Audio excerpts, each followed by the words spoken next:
He didn't send a text. He didn't call. He simply showed up. 6'2", $3,000 suit, and eyes cold enough to freeze the entire Manhattan cocktail bar into silence. Every conversation died. Every glass stopped midair. And there she was, his assistant of 4 years, sitting across from another man, laughing at a joke that wasn't his. Adrian Castellano crossed that room like a man who owned it, because he owned everything near it, and he cornered her against the bar with one question that made her blood run cold. Who gave you permission to disappear tonight? What happened next would change both their lives forever. If you're watching this story for the first time, welcome. Stay until the very end, because nothing about this story is what it looks like on the surface. Hit that like button and drop a comment telling me what city you're watching from. I want to see how far this story has traveled. Now, let's begin. The bar was called Lore and Rye, and it sat on the corner of West 52nd and 6th Avenue like it had been there since before Manhattan learned to be pretentious. Dark wood paneling, amber lighting, bartenders who remembered your drink after one visit. It was the kind of place that cost $60 for a cocktail and made you feel like the price was almost fair. Sienna Vale had walked past it dozens of times over 4 years, always on her way somewhere else, always carrying a leather portfolio and a phone pressed to her ear and a brain running 17 parallel tasks at once. Tonight was the first time she had walked through the front door as a customer. She got there 7 minutes early because she was constitutionally incapable of being late to anything. Force of habit. 4 years of organizing Adrian Castellano's entire existence had rewired her internal clock to a level of precision that sometimes frightened her. She could tell you his morning schedule, his preferred seating arrangement on a private jet, his coffee order, 2 shots of espresso, no milk, temperature between 160 and 165 degrees, never hotter because he'd burned his tongue once in 2021 and hadn't forgotten. But she could not tell you the last time she had sat somewhere quiet and done absolutely nothing that mattered to anyone else. Tonight was supposed to be that. She sat at a small table near the window, ordered a gin and tonic she hadn't decided on yet when the waiter appeared, and tried to remember how to breathe like a normal person. Her dress was dark green. She'd bought it 6 months ago and never worn it. Her hair was down, which felt slightly wrong, like wearing shoes on the wrong feet. She was 31 years old and she felt slightly costumed, which was its own particular kind of embarrassing. The date's name was Marcus Webb.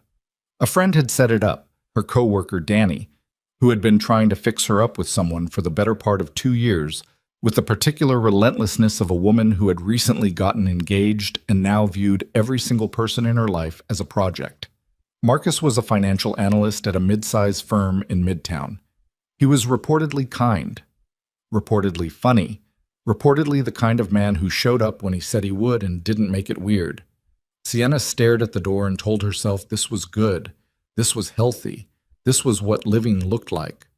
Marcus walked in 4 minutes after the hour, which already put him at a disadvantage, and she immediately hated herself for clocking it. He was pleasant-looking, sandy hair, a blue blazer that fit him well, a smile that arrived on his face easily and looked genuine.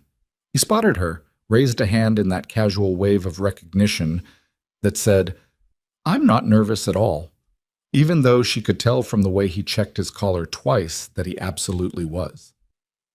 "Sienna," he said, pulling out the chair across from her. "You look—" "Sorry, I'm not going to lead with a compliment. That always sounds rehearsed." "Danny told you not to, didn't she?" Sienna said. "She sent me a 3-point list of what not to say." "She sent me a 5-point list." Marcus laughed, surprised, genuine, and sat down. "Okay, that's actually kind of reassuring." It was a decent start, better than she'd expected. The waiter came, they ordered. Marcus asked her questions about her work without immediately pivoting to talk about his own, which put him ahead of roughly half the men Sienna had ever encountered in professional settings. She found herself relaxing incrementally, the knot between her shoulder blades loosening 1 millimeter at a time. She didn't talk about Adrian specifically. She rarely did. She referred to her employer as the company or the executive I support, which was vague enough to be technically truthful. She had a carefully maintained habit of not explaining Adrian Castellano to people who didn't already know who he was. Partly because it invited questions she didn't want to answer, partly because any explanation she gave immediately prompted the follow-up she hated most.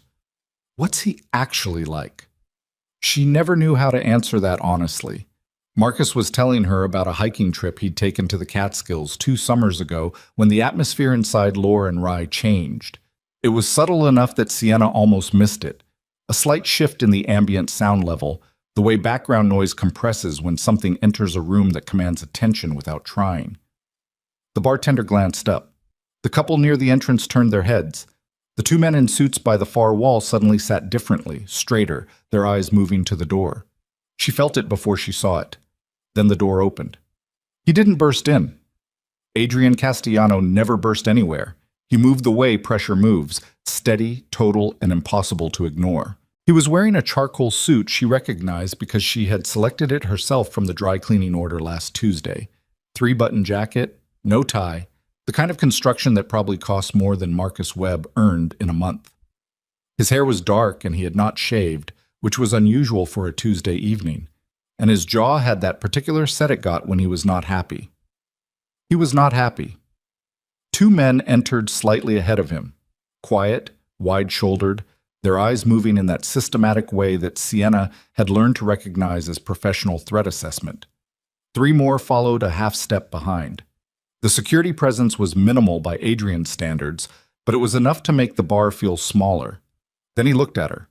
The room was still moving, still making its little restaurant sounds, but it felt completely silent in the 7-foot radius between them. Sienna's gin and tonic sat untouched in her hand. Marcus was mid-sentence about a trail marker being knocked over by wind. Adrian crossed the room. He moved between tables without looking at them, like they rearranged themselves out of his way, which perhaps they did. Sienna had watched furniture get moved ahead of him enough times that she was no longer fully sure. He stopped at the edge of their table, and he looked at Marcus for approximately 1 second, the kind of look that took complete inventory and found nothing alarming and nothing interesting. And then he looked at Sienna. "Mr. Castellano." Her voice came out even. She was proud of herself for that. "This is a personal evening." "Yes," he said. "I can see that."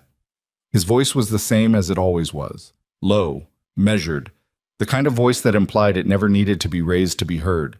But there was something underneath it tonight that she'd heard before and never fully named. A tightness that wasn't anger exactly, but lived in the same neighborhood. Marcus had gone very still. Adrian leaned one hand on the edge of the table, not aggressively, not quite, and looked at her the way he looked at legal documents he was about to renegotiate. "I need a word. I'm in the middle of dinner." 2 minutes. "Mr. Castellano, who gave you permission to disappear tonight?" The words dropped into the room like something heavy dropped into still water. Sienna felt the temperature of her own face shift. Marcus looked between them with the expression of a man who had just realized he was not the most significant person in this particular situation and was trying to decide how he felt about that. Sienna put her glass down. She stood up slowly, with the deliberate care of someone choosing each motion. She smoothed the front of her dress, and she looked at Adrian with the particular expression she had developed over 4 years. The one that said, "I will do this, but understand that I am not happy and I will remember." And she said to Marcus quietly, "Give me 2 minutes. I apologize." Marcus nodded. He looked relieved, honestly, in the way of someone who has just been granted permission to stop pretending he was comfortable. She walked Adrian to the far end of the bar, past the 2 security men who repositioned without being asked, to a narrow space between a decorative column and the wall where the ambient noise from the room created something close to privacy. She turned and faced him, arms crossed, and kept her voice low and flat. "This is not a work matter. I'm aware." "Then why are you here?"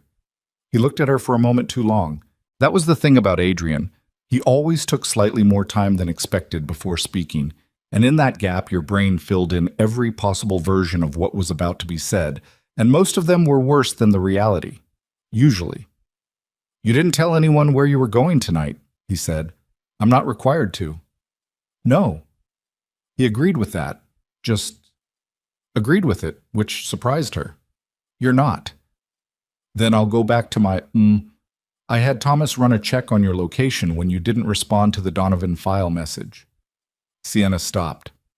"I sent you that file at 5:48. I was off the clock at 6. The message was sent at 6:15. I was off the clock. I know. His jaw moved. I know that. I'm telling you what happened. You tracked my phone because I didn't respond to a work message after work hours, she said, and her voice was still quiet because she had extensive practice keeping it quiet in circumstances that warranted the opposite. And then you physically came to wherever my phone was located. That's accurate. Adrian. She almost never used his first name. His full name, occasionally, when the situation demanded a reset. His title, Mr. Castellano, when she needed professional distance. His first name, almost never. It came out of her now like a small door swinging open. Do you understand how this looks? I understand exactly how it looks.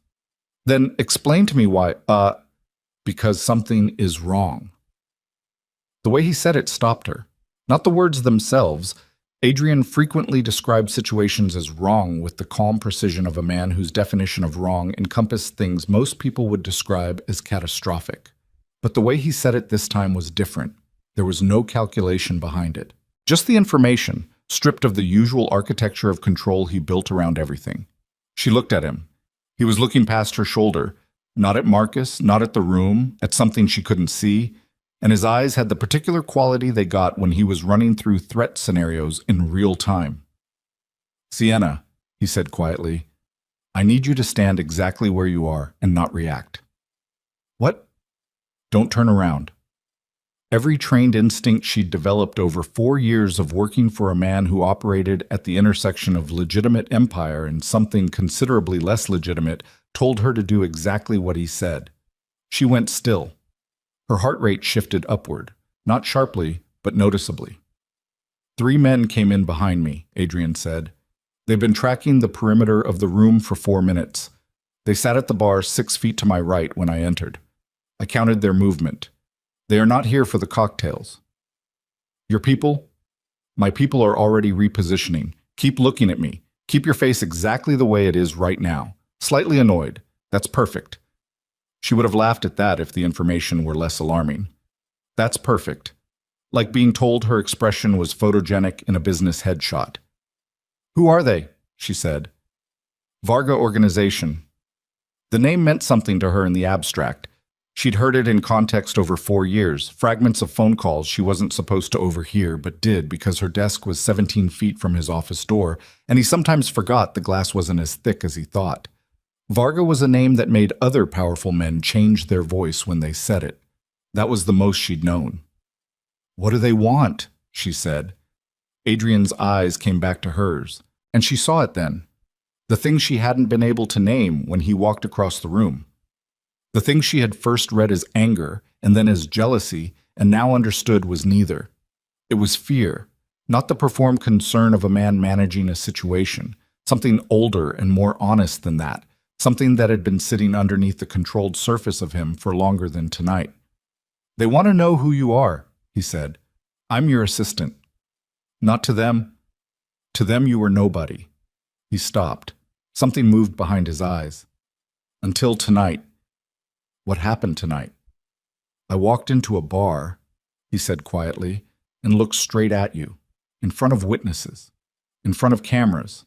He said it like a man confessing something, like a man who had made a calculation error so fundamental that naming it aloud was its own kind of damage. In 4 years I have never done that. I have never indicated in any observable setting that you are anything to me beyond a scheduling function. Sienna stared at him. Every piece of intelligence my enemies have compiled about my operation, he continued, still quiet, still measured, but underneath it something she'd never heard before, something unsteady. Does not contain your name. Your title exists in the documentation as a rotating position. Different name every contract year. Thomas handles the paperwork. You were, invisible. Were, she repeated. Lucien Varga's people are not amateur. They will have your face on camera by now, name by morning. His hand moved, not reaching for her, but toward her, stopping just short, fingers curling back. I should not have come here. Then why did you? He didn't answer right away. The bar hummed around them, completely unaware of what was happening inside its ambient warmth.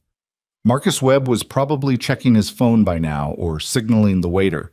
40 feet away, three men who worked for someone who made Adrian Castellano's voice go tight were sitting at the bar, and they had already identified her face. "I saw the location on the tracking app," Adrian said finally, "and I saw the restaurant, and I sat in the car for 11 minutes not going inside." He stopped again. The pause was longer than his pauses usually were. "Then I went inside." Sienna was very quiet for a moment. "You sat outside for 11 minutes, she said. "Yes." "And then you came in anyway?" "Yes." "Because I was having dinner with someone." He didn't confirm it. He didn't deny it. He looked at her the way he sometimes looked at a document that represented an irreversible commitment, a look that had cost something to maintain. "The situation is what it is," he said. "Right now, I need you to walk back to your table, say whatever you need to say, and be at the south exit in 90 seconds. Marcus," he said the name without inflection, "will be fine. He is not the target. I'm the target. You will be. By tomorrow at latest." She held his gaze for a moment. She was angry, not the clean kind of angry that clarifies everything, but the complicated layered kind that comes from learning something you'd half known for a long time and hadn't let yourself fully look at. 4 years. 4 years of structured distance and professional exactness, and a man who had memorized her coffee order and her calendar and apparently every potential threat to her safety, and had kept her invisible from it all with the same systematic care he applied to offshore accounts and acquisition deals. 4 years of believing the distance was indifference. 90 seconds, she said. "Sienna." Something in his voice stopped her. Not a request, not an order, just her name, said in a way that was different from how he usually said it, like it cost something. "I'm sorry for this." A beat. "For all of it." She walked back to the table. Marcus looked up with the careful neutrality of a man trying very hard not to ask questions he suspected would not receive comfortable answers. Sienna sat down. She picked up her gin and tonic, and she took one sip because she needed something to do with her hands, and because she had learned over 4 years that controlled small actions and pressurized moments kept her brain from catastrophizing ahead of the available information. "I need to go," she said. Marcus nodded, slowly. "Yeah, I figured." "I'm genuinely sorry. This is not the evening I planned." "Is everything okay?" She looked at him. He had kind eyes. He had shown up almost on time. He had not led with a compliment. Under almost any other version of tonight, he might have been worth a second dinner. "I honestly don't know yet," she said. She stood, got her coat, left $40 on the table that covered more than her share, and walked toward the south exit. She did not look back at Adrian. She did not look at the 3 men at the bar. She counted her footsteps because it kept the panic organized. The south exit opened onto a side street, narrow and dim, the kind of Manhattan alley that existed primarily to move things discreetly between the front of buildings and the world behind them. An armored SUV, dark gray, no visible plates from this angle, was already there, engine running, rear door open. She stopped. The rational part of her brain, the part that had survived 4 years in close proximity to a man whose definition of a normal business day would constitute a thriller novel for most people, was processing the sequence of information calmly. Real threat, confirmed by his reaction, confirmed by 4 years of a security architecture she'd never fully understood. The other part of her brain, the part that had put on a green dress tonight and sat down across from a man named Marcus in a bar she'd always meant to visit, was noting with a cold precision that she was about to get into a car she hadn't chosen going somewhere she hadn't decided, because a man who had tracked her phone had walked into her one private evening and dismantled it with 11 words. She felt the fury of that very clearly. She got in the car anyway. Adrian got in 30 seconds later. The door closed. The SUV moved. "Where are we going?" she said. "Away from here. I'll explain everything." "You'll explain it now." "Sienna?" "Right now, Adrian, before this car goes another 3 blocks. He looked at her. In the dim interior of the moving vehicle, his expression had none of the armored quality it usually carried. He looked for a moment like a man who had been keeping something very heavy in one place for a very long time and had just been told he was no longer allowed to put it down. "Everything you've handled for me," he said quietly. "Every schedule, every communication protocol, every encrypted transfer, every meeting arrangement, every security clearance pathway. You managed all of it. You built systems around all of it." He stopped. "And I let you. Because you were exceptional at it. Because the business ran better with you than without you, and I told myself that was all it was." The SUV turned west. The city moved past the tinted windows in amber streaks. "Lucien Varga has been building a case against my organization for 14 months, Adrian continued. "He's not law enforcement. He wants leverage. He has been looking for a single point of contact, one person who has access to enough of my operation to be useful as a pressure point or an intelligence source." He looked out the window. "In 4 years he found nothing. Because you were invisible. Because I made certain you were invisible." He paused. "Because I had reasons for that beyond operational security, and those reasons were not entirely professional, and I allowed myself to believe that my personal reasons were irrelevant as long as the professional outcome held." Sienna watched his profile in the passing light. "You've been protecting me," she said. "Poorly, as it turns out." "Because you came into the bar." "Because I sat outside for 11 minutes. His voice was even. "If I had stayed in the car, you would have finished dinner, gone home, and been safe. Nothing would have changed." He turned to look at her. "I know that. I have known that since the moment I stepped out of the vehicle." The next block passed in silence. "Why didn't you stay in the car?" she said. He didn't answer immediately. The driver's partition was up. The security team in the follow vehicle was not privy to this conversation. In the sealed space of the moving SUV, there was just the two of them, 4 years of professional architecture and a question that had been sitting somewhere unnamed for longer than tonight. "Because," Adrian said finally, and his voice had something in it she had never once heard from him in any professional context. Something raw and tired and stripped of strategy. "I have been pretending for 4 years that I am capable of not caring what happens to you. And tonight I discovered that the pretending has a limit." Sienna looked at him for a long time. Outside, Manhattan moved at its usual speed, indifferent to everything happening inside this vehicle, inside this conversation, inside the 4-year structure that had just fractured along lines that had been there from the beginning. Then her phone vibrated. She looked at the screen. It was a text from a number she didn't recognize. 4 words. "We already know, Sienna." The SUV kept moving. Adrian glanced at her face and saw something change in it and reached for the phone without asking, because in 4 years she had learned to hand things to him in moments of threat without debating the gesture. He read the message. His jaw set. "They moved faster than I estimated," he said quietly. "How did they get this number?" she said. "This is my personal phone. It's not connected to any... Bar cameras have facial recognition uplink capabilities in 6 establishments within this city that I'm aware of." He was already typing on his own phone. "Varga's people have access to at least 3. They needed 15 minutes to run your image through a public database. Your name is on your lease. Your lease is linked to your financial records. Your financial records have a primary employer listed." He stopped typing, looked at her. "You have been identified." The car was moving faster now. Sienna sat with the weight of that information, feeling it settle into the spaces that had been filled 30 minutes ago, with the minor anxiety of a first date and a dress she'd never worn, and a man who had shown up almost on time. That version of tonight felt like it had happened to someone else. "They know where I live," she said. "Yes." "My apartment? Thomas is already handling it. Your building is being monitored. You will not be going home tonight." He paused. "Or for the foreseeable future."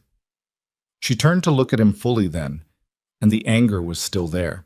It hadn't gone anywhere. It didn't intend to. But underneath it was something she hadn't expected to feel in this car tonight, in this version of events. Something that had more to do with 11 minutes than with 3 men at a bar, or a tracking application, or the organized dismantling of the private evening she'd planned. He had sat outside for 11 minutes. He had chosen to walk in. He had blown 4 years of careful protection in one moment of something he couldn't fully name, and he had told her so with the particular honesty of a man who almost never allowed himself that. She was furious. She was also, underneath the fury, in a place she didn't have language for yet. "You said you'd explain everything," she said. "Yes. All of it. Not the security logistics. All of it." He met her eyes. "Yes."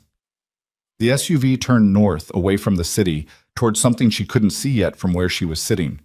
Her phone was dark in her lap. The text was still there, 4 words, patient as a blade. "We already know, Sienna." And the man sitting 3 feet from her, who had memorized her and protected her, and destroyed his own careful system in 11 minutes of weakness or honesty or both, stared straight ahead as Manhattan fell behind them, his jaw tight, his eyes working through something she hadn't been given access to yet. But she would be. He had promised her that much. And in 4 years of working for Adrian Castellano, the one thing she had learned that she would have bet her life on, and as it turned out, might be doing exactly that, was that he kept his promises. Even the ones that cost him everything to make. The estate materialized out of darkness, the way expensive things often do. Gradually, then all at once.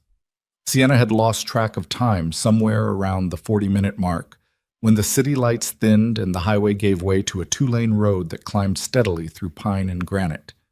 She had stopped watching the window after that. Instead, she watched Adrian, who sat with his phone in one hand and made 4 calls in the space of 20 minutes, each one brief, each one delivered in the quiet, controlled cadence of a man issuing directives he fully expected to be followed. She caught fragments. North perimeter, rotation schedule. The Donovan line is frozen until further notice. His voice never rose. It never wavered. Whatever he was feeling, and she had seen enough of it in the bar to know something was moving beneath the surface. It had been fully rehoused behind the familiar architecture of operational control. She found that almost more disturbing than the text message sitting on her phone. The SUV passed through 2 gate checkpoints before the main structure appeared in the headlights.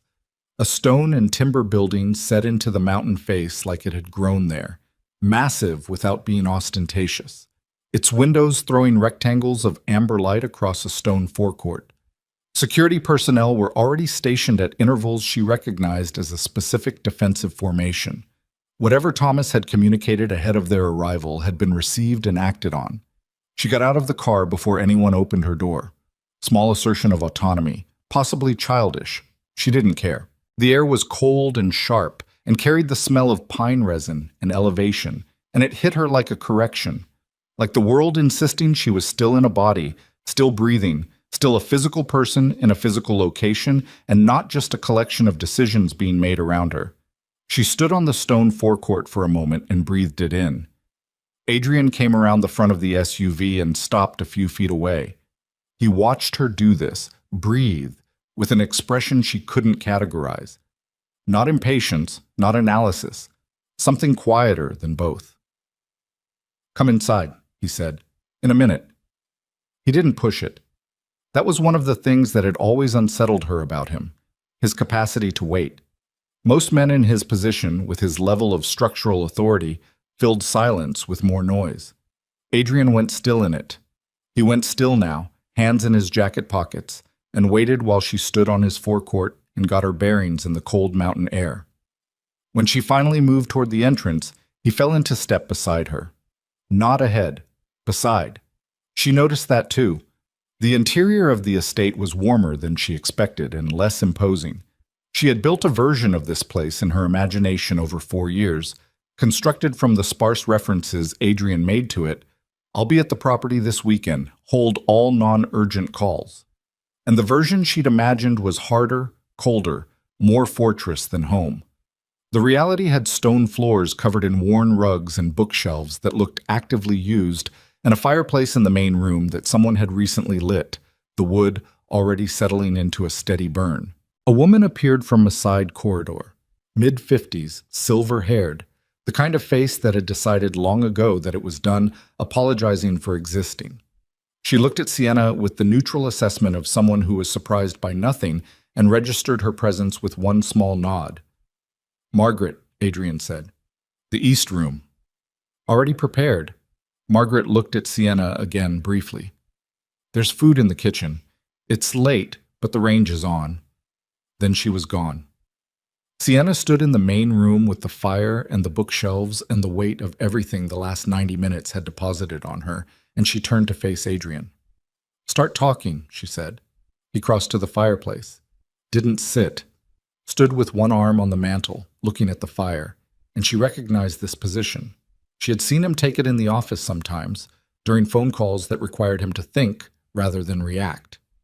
It was how he organized information before releasing it. Lucien Varga, he said, took over his father's operation 8 years ago. He is smarter than his father was and more patient and significantly more dangerous because he prefers strategic leverage to direct violence. He has spent the last 14 months building a legal and criminal case against my organization simultaneously. The idea being that one of those avenues would eventually produce results. The legitimate side of my business is largely clean. The infrastructure it runs on is not. He paused. You know this.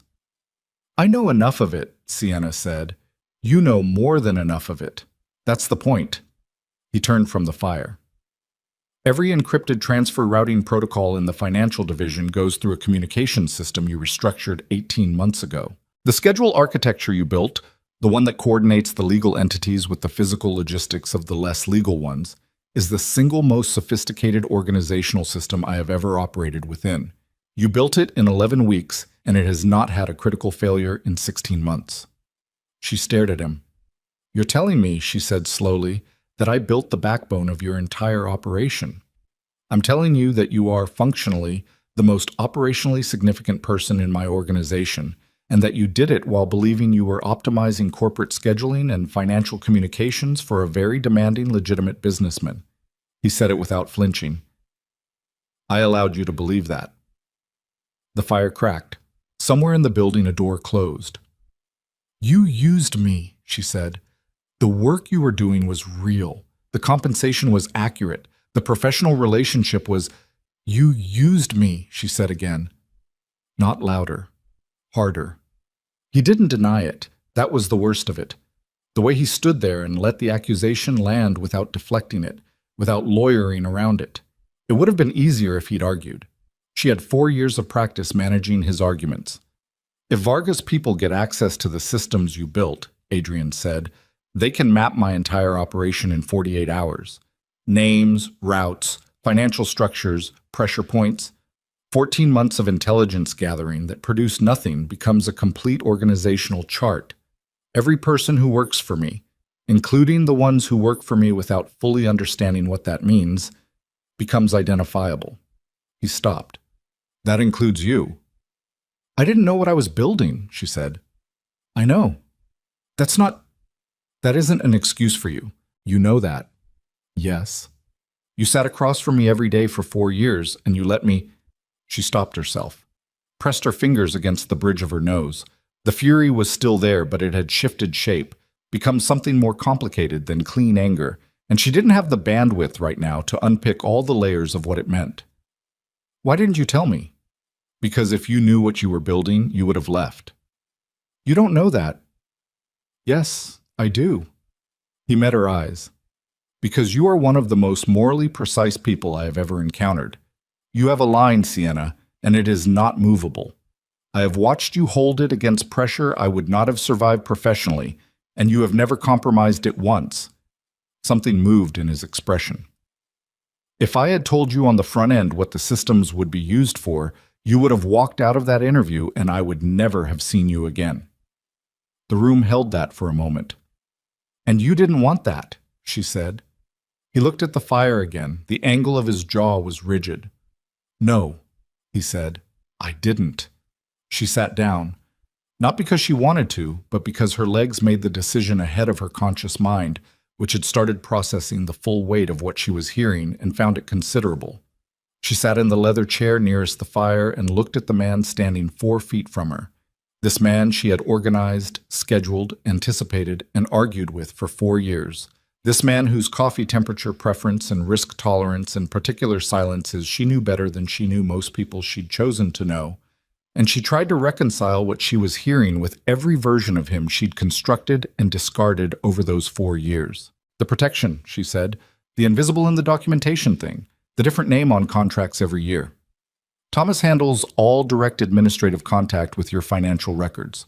Your lease was negotiated through a shell LLC that has no visible connection to any Castellano entity. Your name does not appear in any organizational chart, any security filing, any operational document. He paused. I built that system in your first month. Your first month? There was a board meeting in your third week. A member made a comment about the quality of administrative support, referenced you specifically, by a description that made clear he'd been paying more attention to you than to the agenda. His voice was even, but something underneath it had gone cold. I had the documentation restructured the following Monday. Sienna was quiet for a moment. 4 years ago, she said. Yes. You built a security architecture around me in my first month. Yes. That is... She stopped. Started again. Most people would call that surveillance. Most people would be right. But you're going to tell me it was protection. I'm going to tell you it was both, he said, because that's accurate, and I'm not going to clean it up for you. It was surveillance, and it was protection, and the line between those two things in my world is sometimes thinner than I would like it to be. He turned away from the fire and sat down across from her, elbows on his knees, and she noticed for the first time that he looked tired. Not the managed fatigue of a man who hadn't slept. Something older than that. The tiredness of sustained effort that had been going on long enough to stop being visible and start being structural. I am not going to present this as uncomplicated. It isn't. I know what it is, and I know what it looks like, and I know there are parts of it you're going to be angry about for longer than tonight. That's a significant understatement, she said. I know. You tracked my phone. I have a standing alert on your location during high-risk periods. Tonight was not flagged as high risk. The alert triggered automatically when you went to an unregistered location at an unusual hour. The system generated a notification. He stopped. I made the choice to act on it. And to act on it, you decided to personally, yes. Adrian. She said his name the same way she'd said it in the bar, that small door swinging open. You are a man who commands approximately 60 people on any given security detail. You could have sent someone to verify I was safe. You could have had Thomas send a message. You could have... I know what I could have done. Then why? Because it was you. His voice came out slightly differently than intended. She could tell from the microsecond adjustment in his expression that he'd heard it too.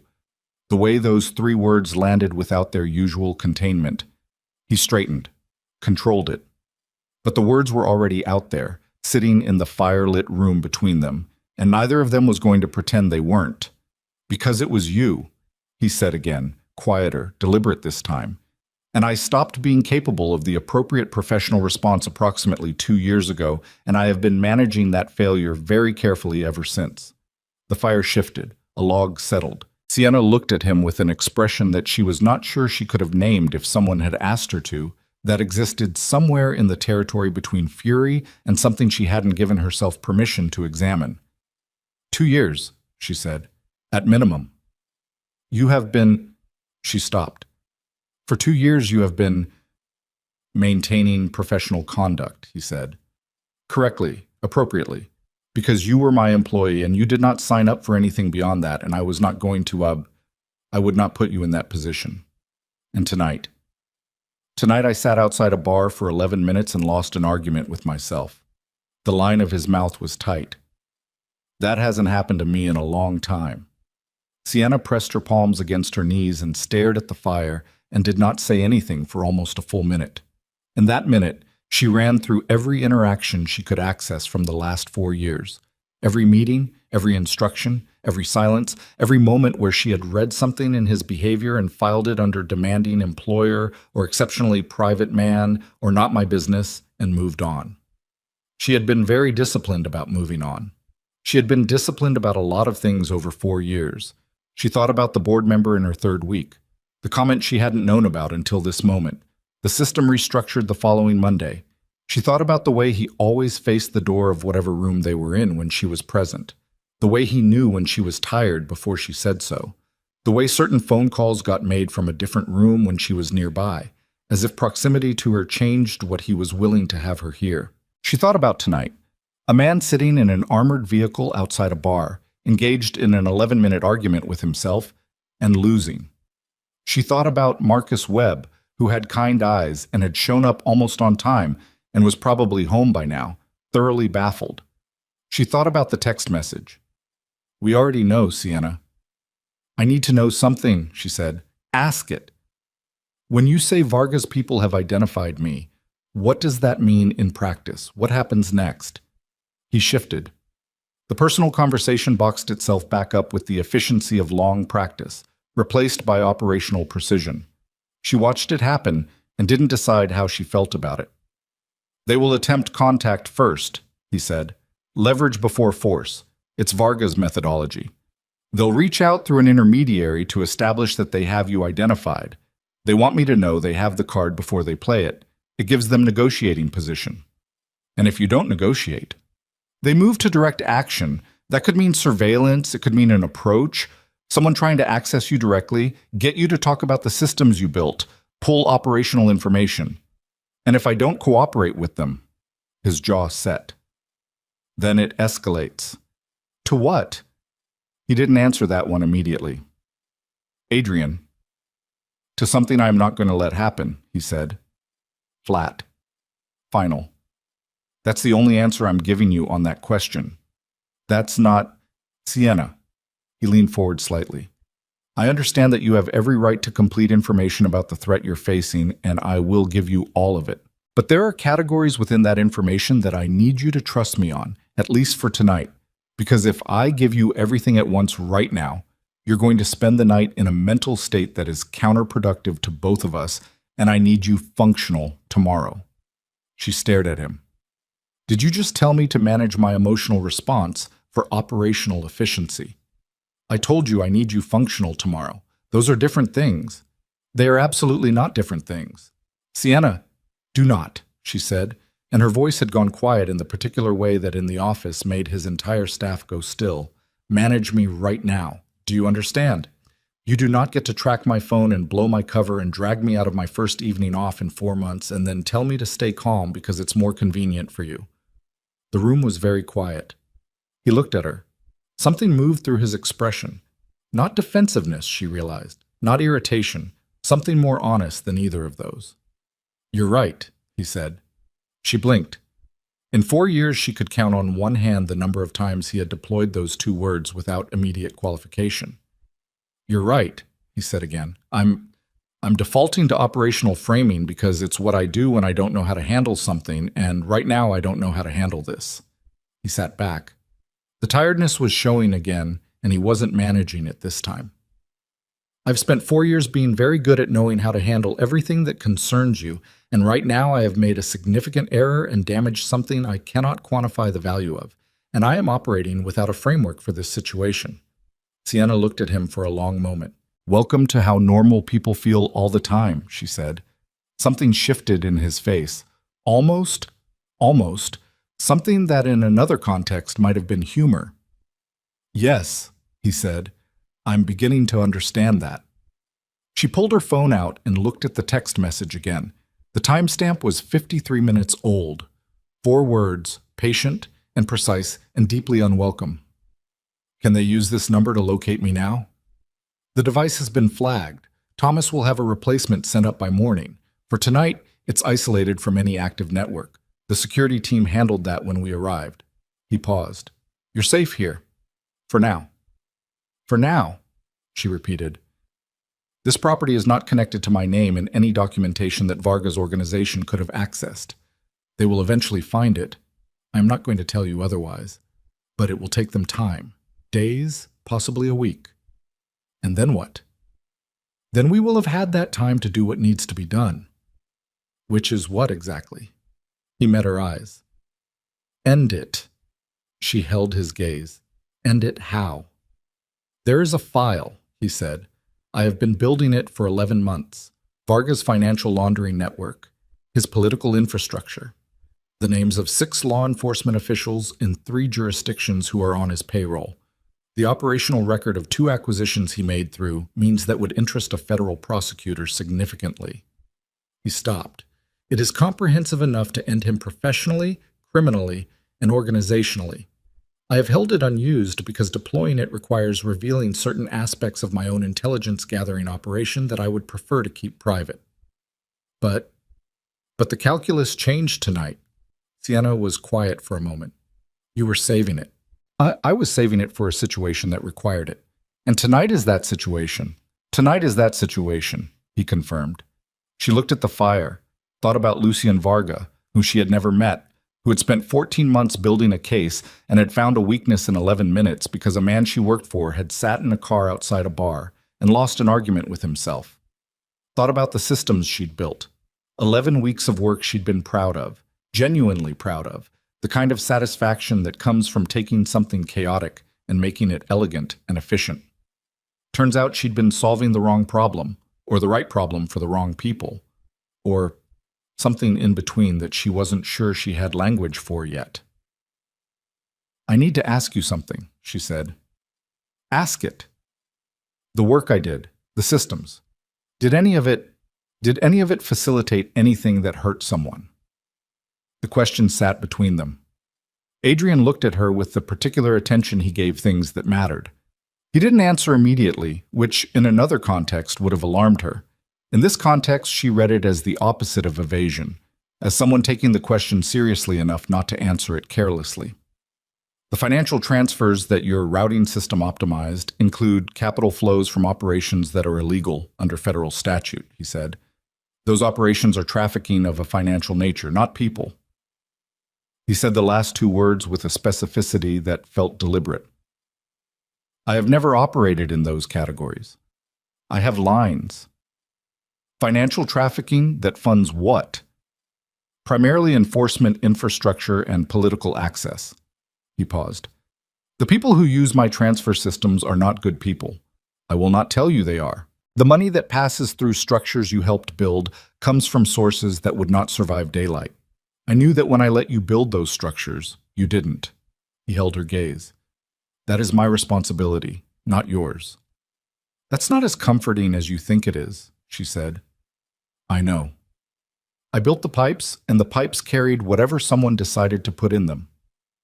Yes. And you decided what went in them. Yes. She pressed her hands against her face for a moment, breathed, took stock of what was in her body. Fury, exhaustion, something underneath those 2 things that she still couldn't name, but that had been growing since 11 minutes outside a bar, and a man who'd said because it was you without meaning to say it. Okay, she said from behind her hands. Okay, he repeated. She lowered her hands. I'm not okay with it. I want you to understand that. I'm not absolved from it by the fact that I didn't know, and you're not absolved from it by the fact that you're now telling me. We are going to have a very long and very uncomfortable conversation about all of this when we are not actively running from someone. Yes, he said, we are. But right now I need to know what you need from me to end this. The Varga situation. He looked at her steadily.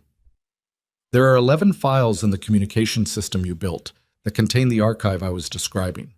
They are encrypted under a key structure that I designed, but the retrieval protocol is routed through the scheduling architecture you created.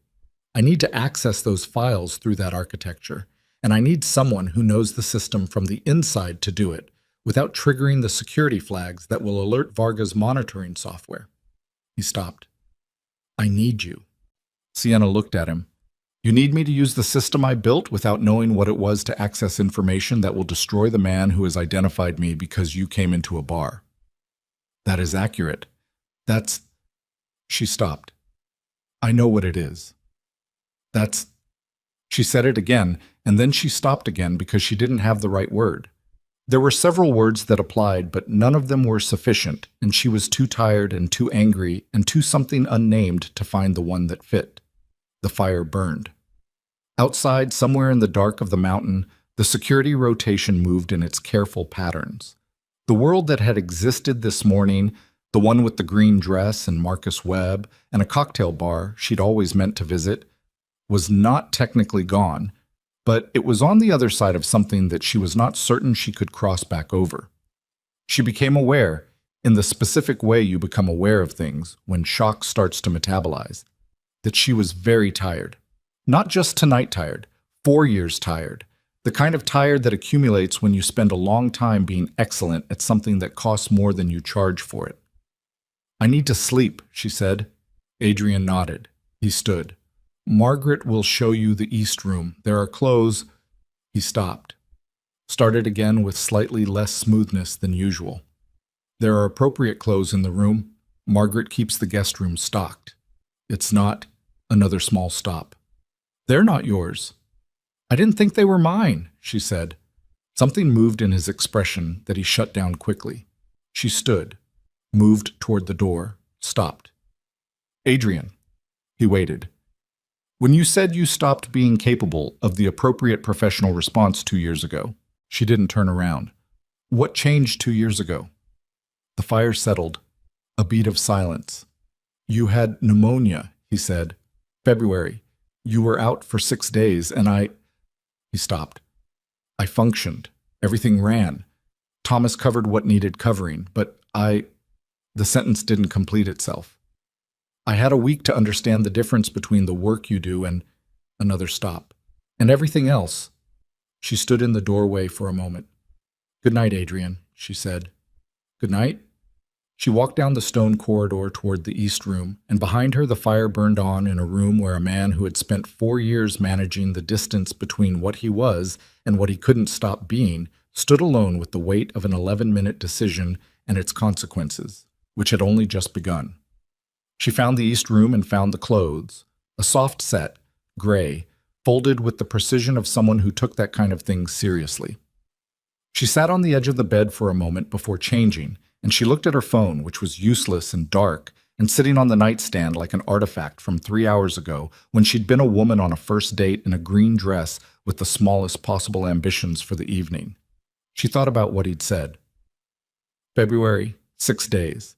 The difference between the work you do and everything else. She thought about the system she'd built without knowing what she was building.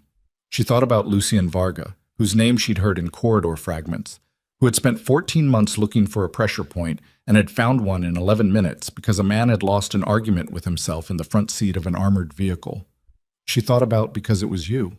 She was still thinking when sleep finally made the decision for her, pulling her under with the unceremonious efficiency of a body that had exceeded its operating threshold. She did not dream about the bar. She did not dream about Adrian. She dreamed about the system she'd built, the elegant scheduling architecture, the clean routing protocols, the efficient structures she had been so quietly proud of. She dreamed about walking through it like a building, room by room, opening doors. And behind every door she opened, she found something she hadn't put there. She woke at 4 a.m. to the sound of a door closing somewhere in the building. Controlled, not urgent, just the sound of someone moving through a place at an hour when stillness is the default. Then she heard Adrian's voice through the stone wall, low and tight, in a way it hadn't been in the main room. She couldn't make out words, but she could make out the tone. And in 4 years she had only heard that tone in his voice once before. On a phone call she'd accidentally heard through an imperfectly closed office door during a negotiation she'd been told never happened. The tone of a man who had just learned something he had been afraid of learning. She sat up in the dark room and listened to the silence after his voice stopped. And the silence had a quality to it, a particular density, that told her whatever had just been said through that wall had changed the shape of the next 12 hours. She reached for her dead phone out of pure reflex and felt the absence of it like a missing handhold. In the corridor outside, footsteps moved toward her door. Deliberate, not hurried, but not the measured pace of a man with time to waste, and stopped. A knock. 2. Controlled. "Sienna." His voice through the door had that quality again, the stripped-down version. "I need you awake. Now." She was already standing. "What happened?" she said. A beat of silence through the door. "Varga's people found the estate," he said. "We have approximately 4 hours." She stood in the dark room in borrowed gray clothes, 4 hours of sleep in her body, and 4 years of something unnamed settling into something she couldn't walk back from, and she understood with the clean certainty of a person who has just reached a threshold, that this was the moment everything changed direction. Not in the bar, not in the SUV, not in front of the fire. Now, in the dark, with 4 hours on the clock and a man's voice through a stone door, and no version of any plan she had ever made for her life that had accounted for any of this. "I'll be ready in 5 minutes," she said. She was dressed in 4 minutes and 40 seconds, not because she was trying to beat her own estimate, because her hands moved with the automatic efficiency of a person whose body had decided, somewhere between the knock and the first button, that there was no longer any bandwidth available for hesitation. She splashed cold water on her face at the sink in the East Room's attached bathroom and looked at herself in the mirror for exactly as long as it took to confirm she was still a coherent person, and then she stopped looking and went to the door. Adrian was in the corridor. He was in different clothes than the night before, dark, practical, the kind of thing that didn't advertise itself, and he had a phone in each hand, which she had never seen before. In 4 years, she had never seen him hold 2 phones simultaneously. The sight of it reorganized her threat assessment faster than anything he could have said. "Talk while we move," he said, already turning. She fell into step beside him. The estate, which had felt warm and amber-lit and almost approachably human 6 hours ago, had transformed in the night into something more accurately itself. A security installation wearing the costume of a home. Lights were on in rooms that had been dark. Personnel she hadn't seen on arrival were now visible at corridor intersections, their positions suggesting a specific defensive geometry she recognized from security protocols she had typed into scheduling documents without fully processing what they described. "How did they find it?" she said. "That's the question." His jaw was doing the thing, the tight horizontal line of it. "This property is documented under a 4th-tier LLC structure that has no visible connection to any Castellano entity. The last full property audit was 14 months ago and returned clean. But someone accessed the documentation." He turned a corner without slowing. "The access log on the holding company's records shows an inquiry made at 2:47 this morning. The inquiry was made through a legitimate legal database using credentials belonging to a compliance attorney in the Donovan Group's external counsel." Sienna processed this. "The Donovan Group is my largest legitimate acquisition this year. The legal process is ongoing. External counsel has database access through the deal structure." He stopped at a door at the far end of the corridor and looked at her. "Someone inside that deal used legitimate access to find this property." "Someone inside the deal," she said, "or someone who compromised someone inside the deal. Or both." He pushed the door open.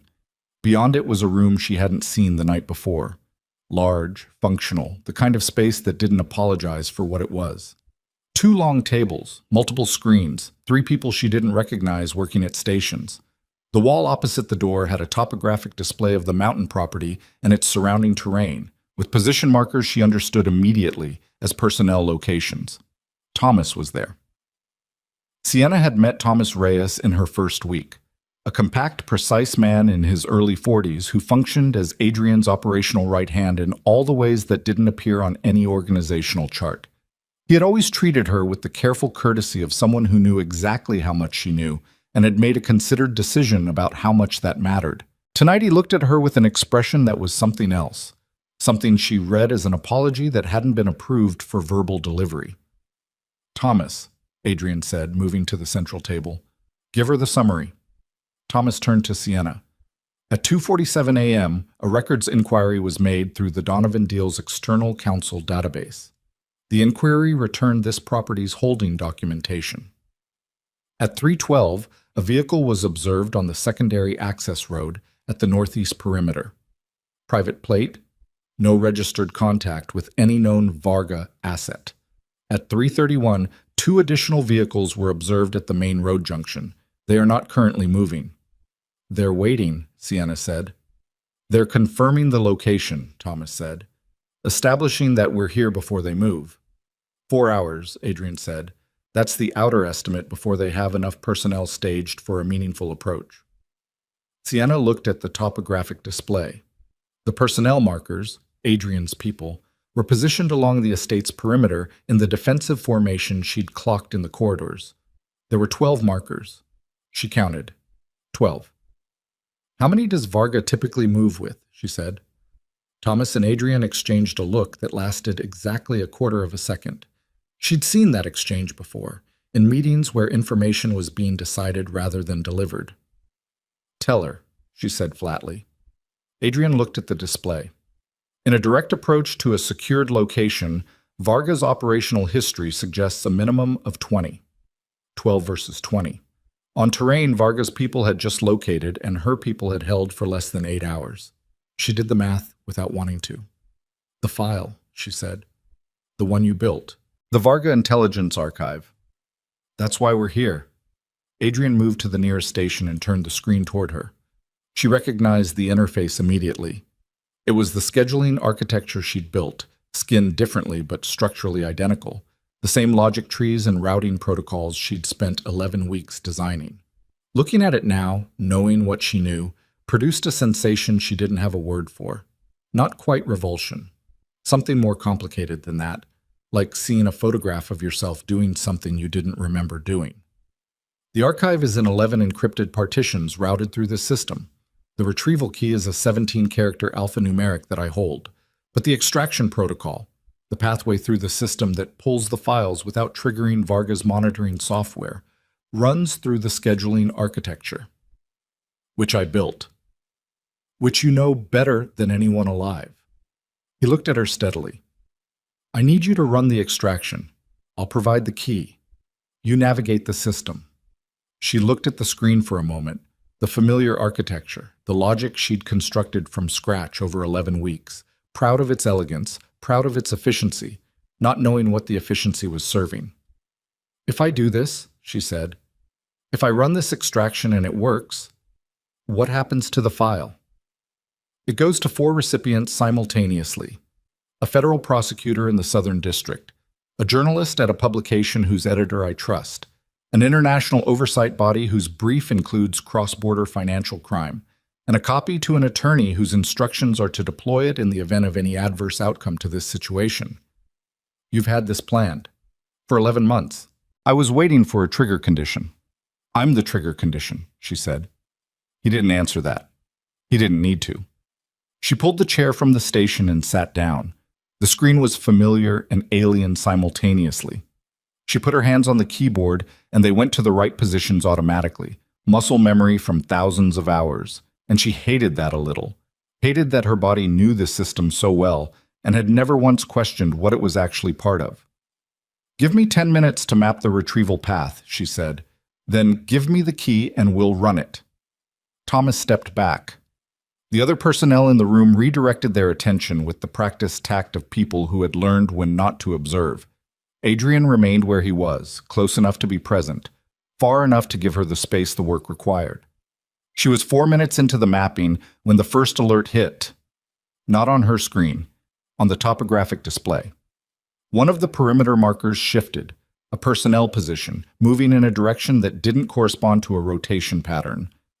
Thomas said sharply, East perimeter, Kowalski has moved off-grid. Adrian had his phone to his ear before Thomas finished the sentence. Kowalski. A pause. Kowalski. He lowered the phone. His face had gone very still. No response. The room contracted. Everyone in it felt it. The shift in what was happening. The gear change from preparation to active problem. Could be signal, one of the personnel at the far station said. Pull his tracker, Thomas said. A pause. 3 seconds. 5. Tracker is stationary, the far station said. Southeast corner of the east wall. He hasn't moved in... A pause. In 6 minutes. 6 minutes was too long for a personnel halt in a rotation pattern. Every person in the room knew this. Nobody said it. Send Reyes and Callahan to the east wall, Adrian said. Not loudly, with the specific quietness that meant the instruction was not a suggestion.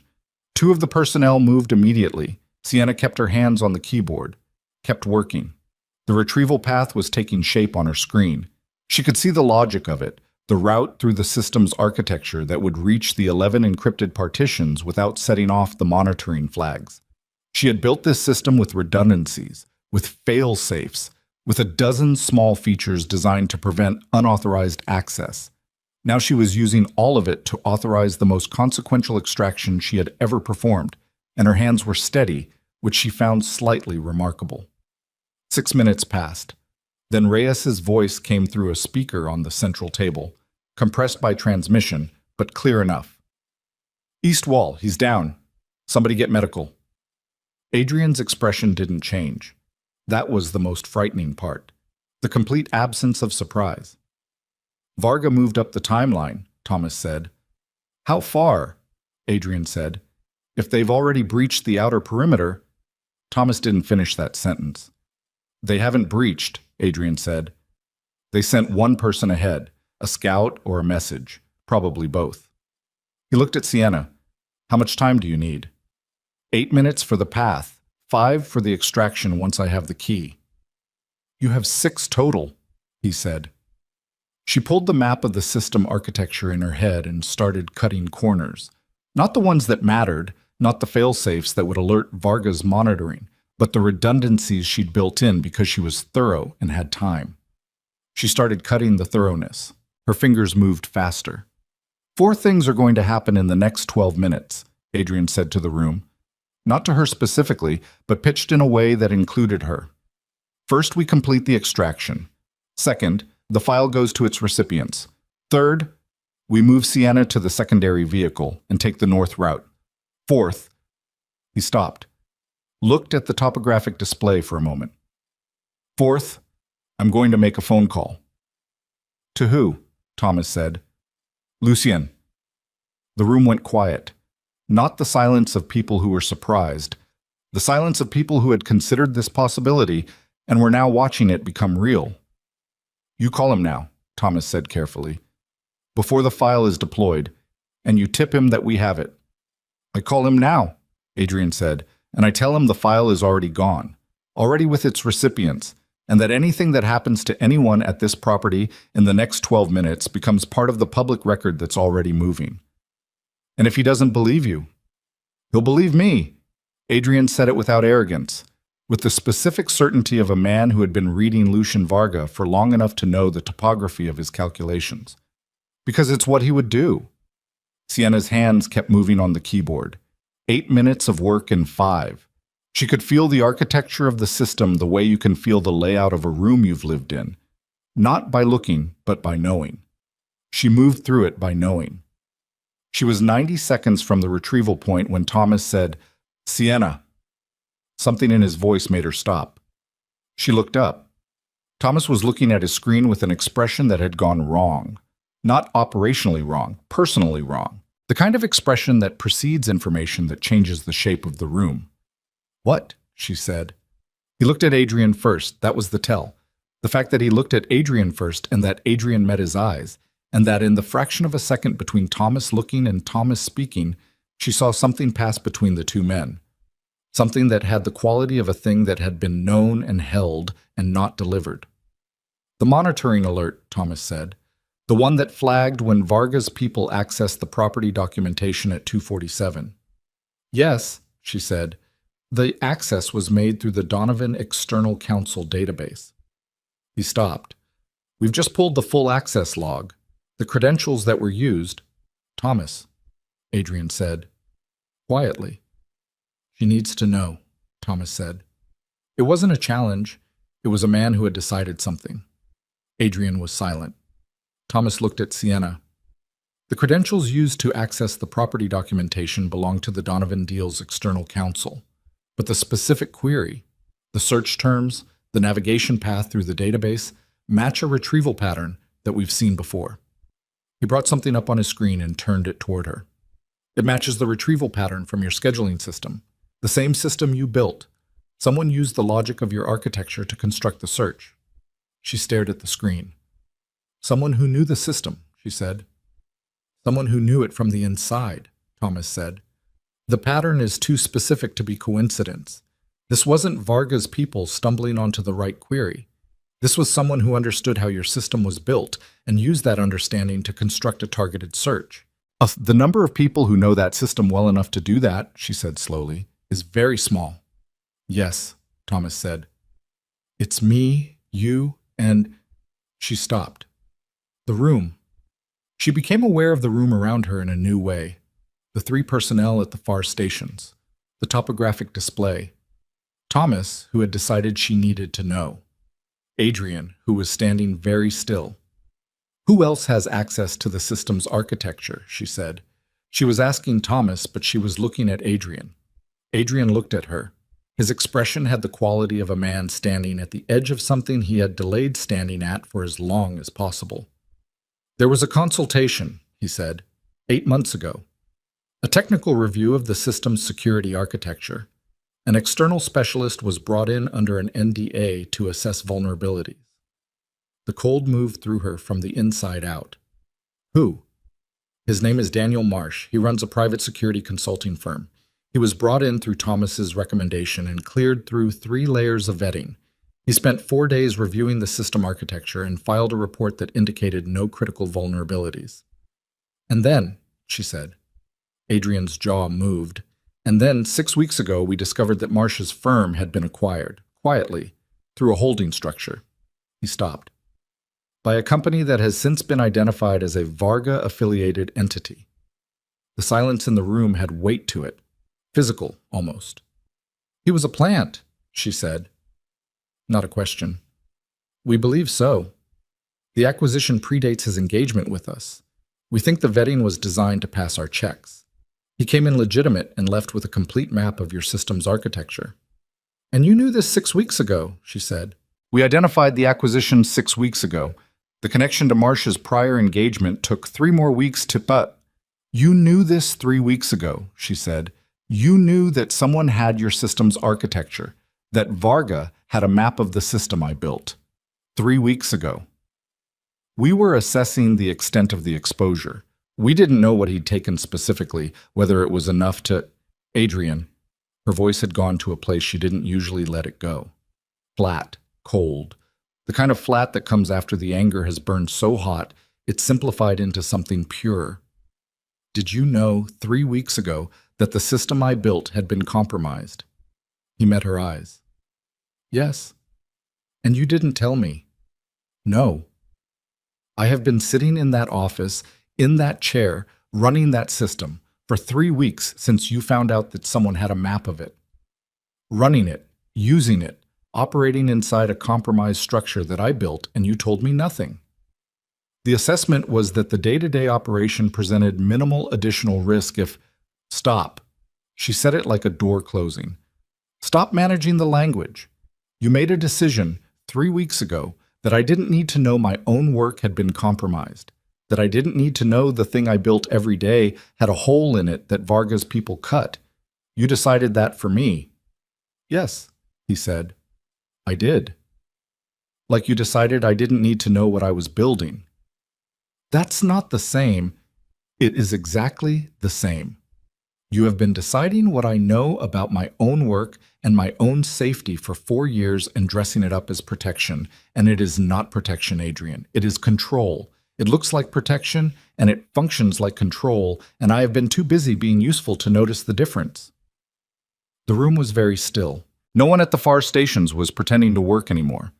Adrian didn't argue. He didn't qualify. He stood with the full weight of what she'd said, and he didn't move away from it. And she had enough clarity, even through the cold fury, to note that a lesser man would have. You're right, he said. I know I am. And I have no defense that isn't an explanation, and I know the difference between those two things, and you deserve better than explanations right now. I need to finish the extraction, she said.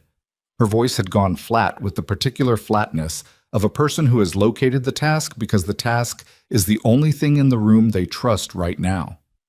She turned back to the keyboard. Give me 4 minutes, then give me the key. Nobody spoke. She worked. The retrieval path resolved in 3 minutes and 40 seconds. She sat back and looked at it. The pathway through her own architecture, the route to the 11 encrypted partitions. It was clean. It was correct. It would work. The key, she said. Adrian came to stand beside her. He didn't sit. He looked at the screen for a moment, then he read it aloud. 17 characters, alphanumeric, precise. She entered it as he spoke. Her fingers didn't hesitate. She hit the retrieval command. The system processed for 11 seconds. Then the screen showed 11 files, decrypted, queued for transmission. She looked at them. 14 months of intelligence. Names and numbers and routing structures and documented crimes. Enough to end Lucien Varga's operation permanently if the right people received it. "Send it," Adrian said. She sent it. 4 simultaneous transmissions. The system logged them. Timestamp 4:47 a.m. Recipients confirmed. The screen cleared. Sienna stared at the blank screen for a moment. "It's done," she said. "Yes," Thomas said from the other side of the room. Adrian moved immediately. "North vehicles. Thomas, initiate the call. I want Lucien's line in the next 3 minutes." He was already moving toward the door, and then he stopped, turned, looked at Sienna with something that was not strategy or operation or management. "Can you walk?" "I can always walk," she said. They moved through the estate toward the north exit, Sienna and Adrian and Thomas and 2 of the personnel, and behind them the remaining security team held its positions, and the topographic display tracked its markers, and the mountain outside held its cold dark with total indifference to everything happening inside it. The north vehicles were armored, smaller than the SUVs from Manhattan, built for terrain rather than appearance. Thomas was on his phone, rapid and quiet. One of the personnel had the north door open. Cold air hit her face again. The same pine and granite and elevation. The same insistence that she was still a body in a world that had physical laws. "Before we get in the car," she said. Adrian stopped. "Is there anything else?" she said. "Is there anything else you've decided I don't need to know? Because I need you to understand something right now clearly. If there is something else and I find out about it after we get in that car, there is nothing you can do or say that will—" "Daniel Marsh is not the only person who had access to the system's architecture," he said. She stopped breathing. "There is one other person," he said. "One other person who was given a partial architectural review for the purposes of a contingency plan that I built 18 months ago. A contingency plan that was designed to operate if I was ever incapacitated, and the system needed to be accessed by someone with operational authority who was not me." "Who?" she said. His expression had something in it she had never seen before and would not have had a word for 24 hours ago, but could name now precisely. It was the look of a man who has reached the thing he was most afraid to say. "Victor Hale," he said. The name went through her like cold water. Victor Hale was Adrian's second in command. She had met him twice in 4 years. Brief meetings, formal, the kind where everyone in the room is performing a version of themselves for an audience. A tall man, silver-templed, with the polished manners of someone who had learned them late in life and wore them with the slight self-consciousness of an acquired quality. She had filed his name in her mental architecture under senior internal leadership, limited direct contact, and left it there. "Victor Hale," she said. "Yes." "Who is—" She stopped. He has run my organization's operational logistics for 7 years. He has access to financial structures, personnel records, and strategic planning at a level that only Thomas and I share." Adrian's voice was even, deliberately even, the kind of even that is built out of controlled breathing.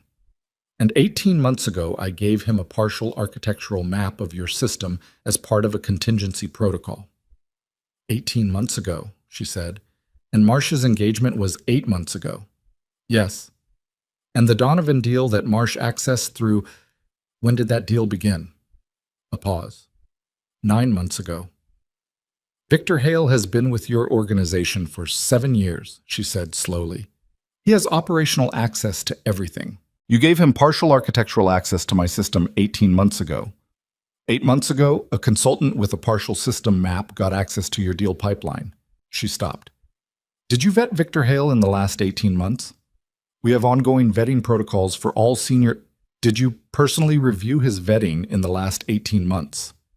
The pause was a fraction too long. "No," he said. "Who oversaw his vetting review?" Silence. She looked at him. She watched the answer arrive in his expression before it arrived in words, the same way she'd watched him understand things in meetings. The moment the information aligned and the picture resolved, and you could see the impact of it moving through him. "Thomas," he said quietly, turning his head. Thomas had lowered his phone. He was looking at Adrian with an expression that had shed all its layers. No management, no careful delivery. Just a man with information that was about to change everything. Hale's last full review was 16 months ago, Thomas said. I signed off on it. It came back clean. A beat. The review was conducted by an external security firm. Which firm? Adrian said. His voice had gone somewhere very quiet. Thomas said the name. It was not Daniel Marsh's firm. It was another name. But Adrian's face told her the name meant something, and when he turned to look at her, the calculation was already complete behind his eyes, and it had produced a result that had made the blood drain from his face. Hale recommended the firm, Thomas said. I authorized the engagement. The firm is connected to Varga, Adrian said. Not a question. I don't know yet. I need... find out. Adrian's voice was the quietest she had ever heard it, quieter than the bar, quieter than the corridor last night, the quietness of a man who has just understood the full architecture of what has been done to him. Sienna stood in the cold of the north exit, with the mountain dark above her and the SUV's engine running 6 feet away, and she understood it too. Victor Hale. 7 years inside Adrian's organization. 16 months since his last review. A security firm he'd recommended, connected, perhaps, to Varga. A partial map of Sienna's system, given to him 18 months ago by a man who trusted him. The intelligence archive she'd just transmitted. The one that was supposed to end Lucien Varga permanently. The one that had been accessed and compiled and stored inside a system that Victor Hale had a partial map of. If Hale was Varga's man, if he had been Varga's man for any significant portion of 7 years, then he had not just been feeding operational intelligence outward. He had been inside the architecture, inside the contingency planning, inside the thing Adrian had built most carefully. And then she thought of something that landed in her chest like dropped weight. The file. The intelligence archive. 11 months of compilation stored inside the system she'd built, accessed through a key only Adrian held. But Hale had a partial architectural map, and if Hale had been working with Varga for long enough, and Varga's people had Daniel Marsh's full architectural review from 8 months ago. Adrian, she said. He looked at her. The file we just sent, she said, the intelligence archive. His expression shifted. If Hale has been communicating with Varga's organization, she said, and Varga's people have Marsh's architectural review. She stopped. They knew the retrieval path. They knew what a successful extraction from that system would look like from the outside. They've been monitoring the system. She looked at his face and watched the calculation complete itself in him at the same moment it completed in her. The extraction I just ran. The transmission I just sent. They saw it, he said. Not a question. They saw it, she confirmed. All 11 files, the recipients, the timestamp, everything. They have the same intelligence we just transmitted, Thomas said from behind them. Very quietly. The 4-hour window, the vehicles staged on the access roads. The scouts sent to the east perimeter as a message or a test. None of it was Varga arriving unprepared for a direct confrontation. All of it was Varga arriving to see whether they would run the extraction. Because the extraction itself, the moment they pulled the file and sent it, told Varga everything he needed to know about what Adrian had on him and who had received it. And if Varga's people were monitoring with Marsh's architectural map, they hadn't just seen the transmission. They'd intercepted it. Sienna stood in the cold and felt the shape of it settle into something irreversible. The file was gone. The recipients were real. She believed that. But Varga now knew the file existed, knew its contents in general, knew who had received it, and had 4 hours to reach those recipients before the information became actionable. A federal prosecutor, a journalist, an oversight body, an attorney. 4 people who had just received documentation implicating Lucien Varga in federal crimes. And Varga now knew exactly who they were. He's not coming for you, she said to Adrian, and her voice was very steady in a way that frightened her slightly. He's not here for me. The pressure point, he already used it. He used it to get you to run the extraction. He used me to get you to show him the file. Adrian looked at her. He needed to know what you had, she said. He couldn't find it from the outside, but he knew that if he threatened me, you would. She stopped, looked at him. You would deploy it. You would run the extraction. You would send it. And in doing so, Adrian said very quietly, I gave him a real-time map of everything I had, every recipient, every detail. And now those 4 people are in danger, she said. Right now, in the next 4 hours. The mountain was silent above them. The vehicles on the access roads were waiting. Inside the estate, 12 personnel held a defensive perimeter against 20 people who might or might not come through it, while the real damage happened in 4 cities to 4 people who had no idea what they'd just received and what receiving it had just made them. Adrian Castellano stood in the cold, in the dark, at the north exit of a property that had been found, with a compromised file and a compromised operative inside his organization, and a woman beside him who had just watched his entire plan collapse into exactly the outcome it was supposed to prevent. And he said nothing for 10 full seconds. Then he turned to Thomas. Get the prosecutor's office on the line. Direct. Not through channels. A pause. And find Hale. Thomas was already moving. Adrian turned to Sienna, and she saw it on his face. Not the controlled operational mask, not the managed distance, not the man who had spent 4 years maintaining 11 minutes of discipline. Just the face underneath all of it. The face of a man who had protected everything carefully and had it taken apart anyway, and who was looking at her because she was the only fixed point left in the room. I need you to tell me, he said quietly, that you still have something left. She looked at him for a long moment. Outside, somewhere on the access road, a vehicle engine turned over. The 4 hours, it turned out, had been an optimistic estimate. The vehicle engine on the access road didn't move closer. It just idled, sitting out there in the dark like a held breath, like something that had decided to make its presence known without yet committing to what that presence meant. Sienna heard it clearly in the cold air of the north exit, a low mechanical pulse, patient and deliberate. And she understood it the same way she'd understood everything else in the last 6 hours, as information, as a choice being communicated, as Lucien Varga conducting a conversation without words. He wasn't rushing.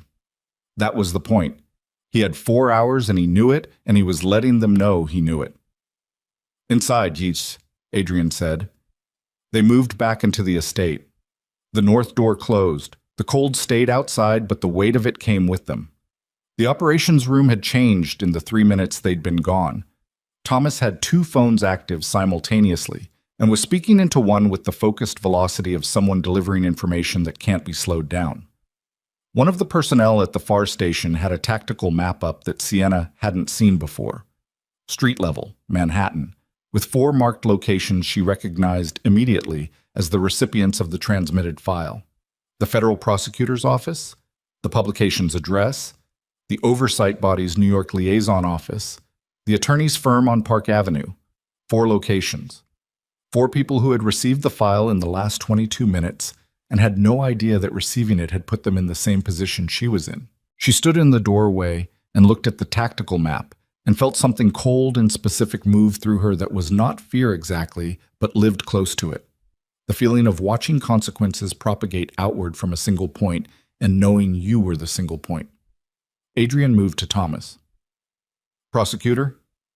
Line is active. Thomas handed him a phone. Assistant to the AUSA. I couldn't get direct. Adrian took the phone. This is Adrian Castellano. I need to speak with whoever in that office received an encrypted transmission in the last 30 minutes. Yes. Now. He moved to the far corner of the room, phone pressed to his ear, and Sienna watched his back, the straight line of his shoulders, the particular rigidity that meant he was operating at a level where the body stops expressing what the mind is doing. Thomas came to stand beside her, close enough to speak quietly. Hale, she said before he could. We've located his phone, Thomas said. It's been stationary at a property in Westchester for the last 4 hours. Either he's there or he left the phone there intentionally. The second one, she said. Yes, Thomas agreed. I think so too. How long has he been with Varga? Thomas was quiet for a moment. The kind of quiet that precedes an answer that's been assembled from inference rather than confirmed data. Based on the timeline of events, the The Donovan deal introduction, the Marsh engagement, the property documentation access. My best estimate is between 14 and 18 months. The same window as Varga's case-building operation. The same window. Thomas looked at the tactical map.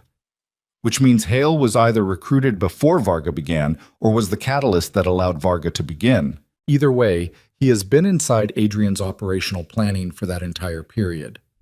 Sienna thought about the contingency protocol, the partial architectural map Adrian had given Hale 18 months ago. She thought about what 18 months of that access, filtered through Varga's intelligence apparatus, would have produced. Not just a map of her system, a map of everything. Every decision cycle, every security protocol, every person and pathway and structure that Adrian's organization ran on. He knows where everything is, she said. Yes. Including the secondary locations, the north vehicle route, the alternative perimeters. Thomas looked at her. We've already rerouted the vehicle plan. But the reroute is based on protocols that Hale had access to as well, she said. The pause was half a second. Yes. So we don't know what the reroute is worth. No, Thomas said. We don't. She moved to the central table and looked at the topographic display. 12 personnel markers. The 3 vehicles on the access road now showing a 4th that had appeared at the south junction in the last 7 minutes. The perimeter was being tightened incrementally, deliberately, with the patience of someone who understood that they had time on their side and that their opponent's every response was either known in advance or knowable. She had spent 11 weeks building an elegant system. Varga had spent 14 months building an elegant trap, and the most elegant part of the trap was that the system she'd built, the thing she'd been most proud of, was the mechanism that had sprung it. She was very angry.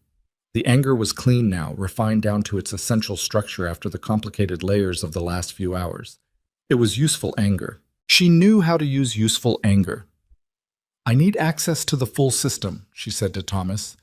Adrian has not the archive, the scheduling architecture itself. I need full administrative access. Thomas looked at her for a moment. Why? Because Varga's people are using Marsh's architectural map to monitor the system in real time. That means they're reading every operation that runs through it. Communication protocols, personnel movements, vehicle routing. If it touches the scheduling architecture, they see it. She looked at him steadily.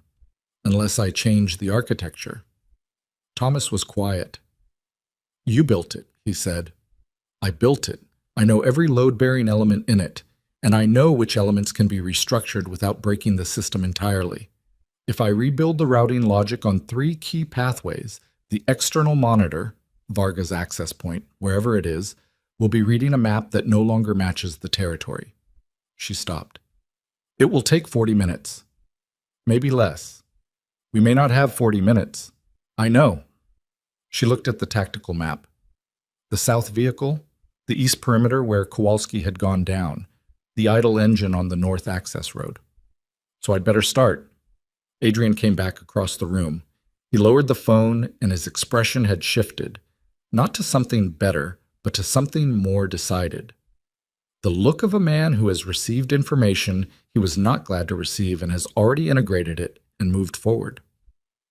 The prosecutor's office received the file, he said. The assistant confirmed transmission receipt.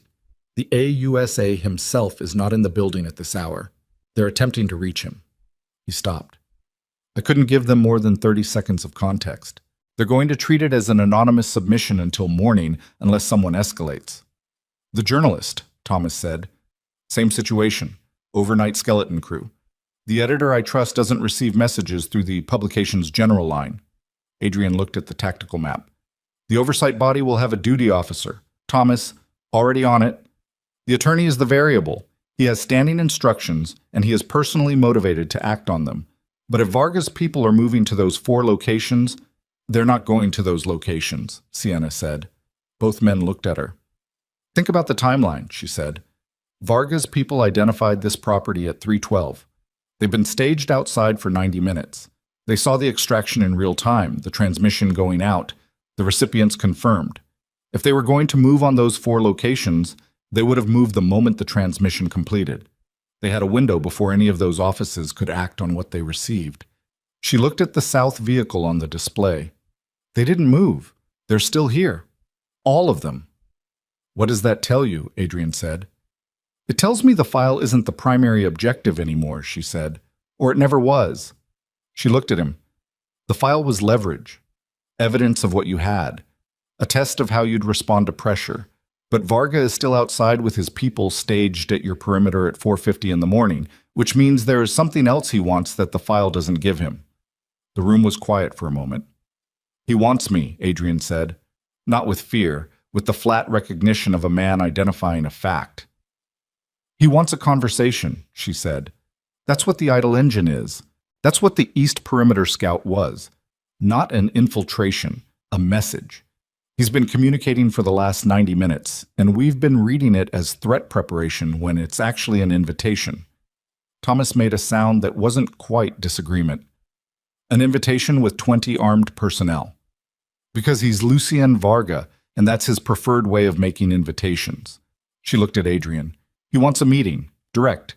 He's been trying to set the conditions for it since 3:12. He could have moved on this property 40 minutes ago if all he wanted was a confrontation. Adrian stared at the tactical map for a long moment. His breathing was even. She could see the calculation running, the analysis, the threat assessment, the variable mapping that she suspected ran continuously in him.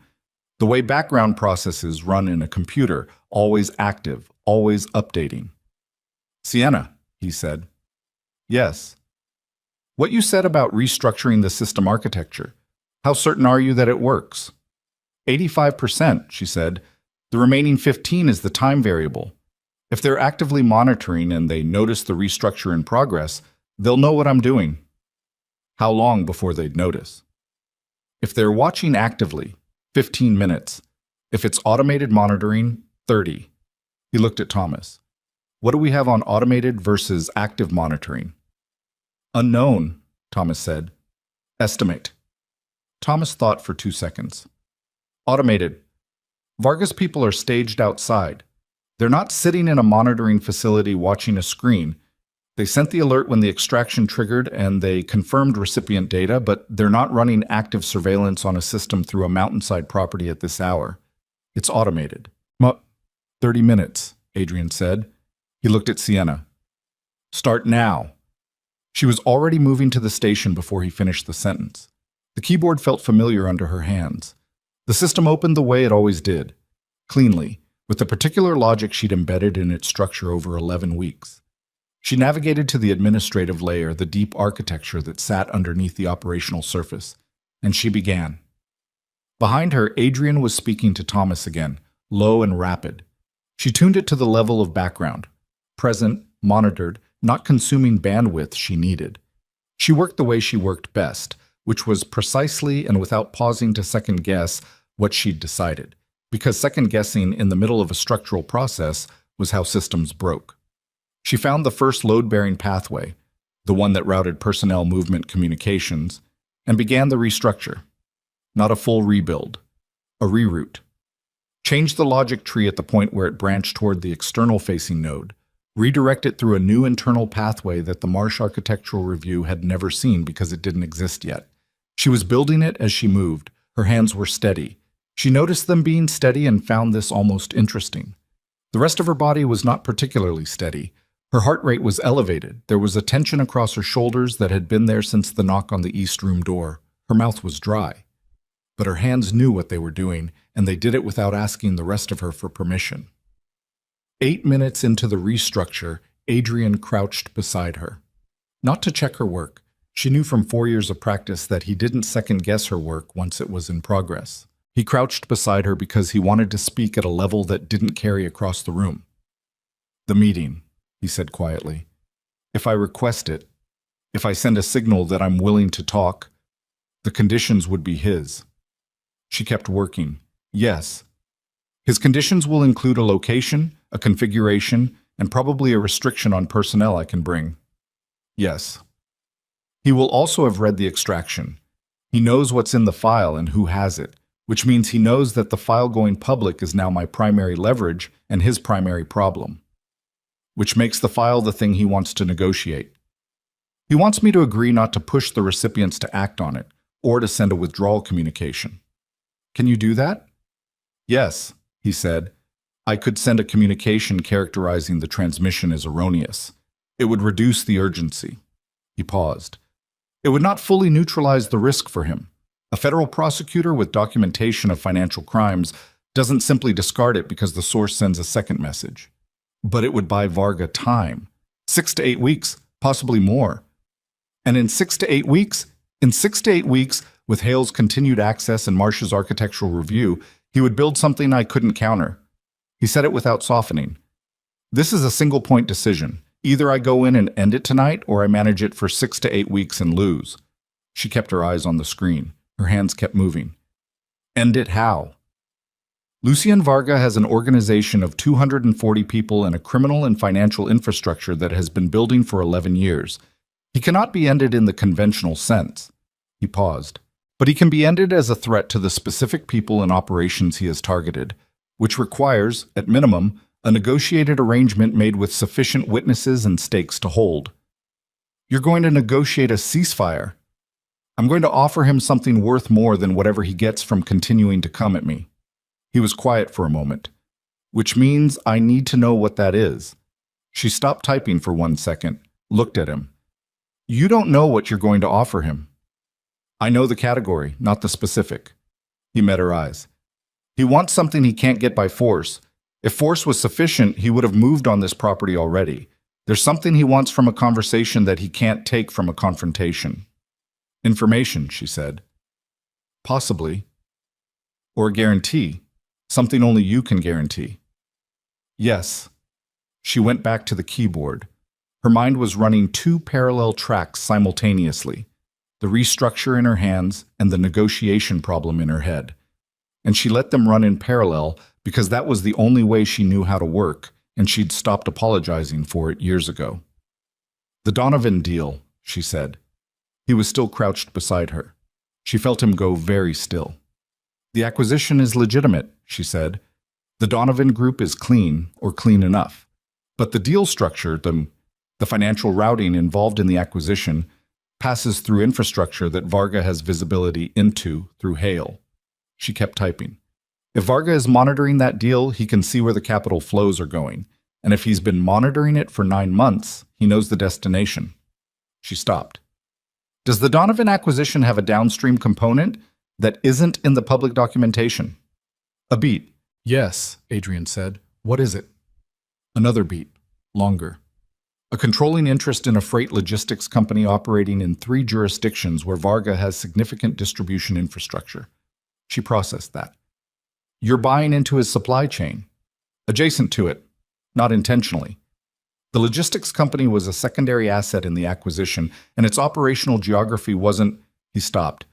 I didn't fully analyze the territorial overlap until 4 months ago. And when you analyzed it, I understood that Varga would eventually see it as an encroachment. Did you intend it as one? The pause was the longest yet. No, he said, not initially. But you didn't divest the logistics interest. No. She was quiet for a moment, hands still moving on the keyboard. He thinks you're making a move on his distribution territory, deliberately, through a legitimate acquisition structure that he can't easily counter through his usual methods. She let that sit. That's what this is, the 14 months of case building, the Hale placement, the Marsh engagement. He's been building leverage against a territorial encroachment he believes you engineered. Yes, Adrian said, that's what I now believe. And did you engineer it? The silence was 4 seconds long. Adrian. The logistics interest was not the target of the acquisition, he said carefully.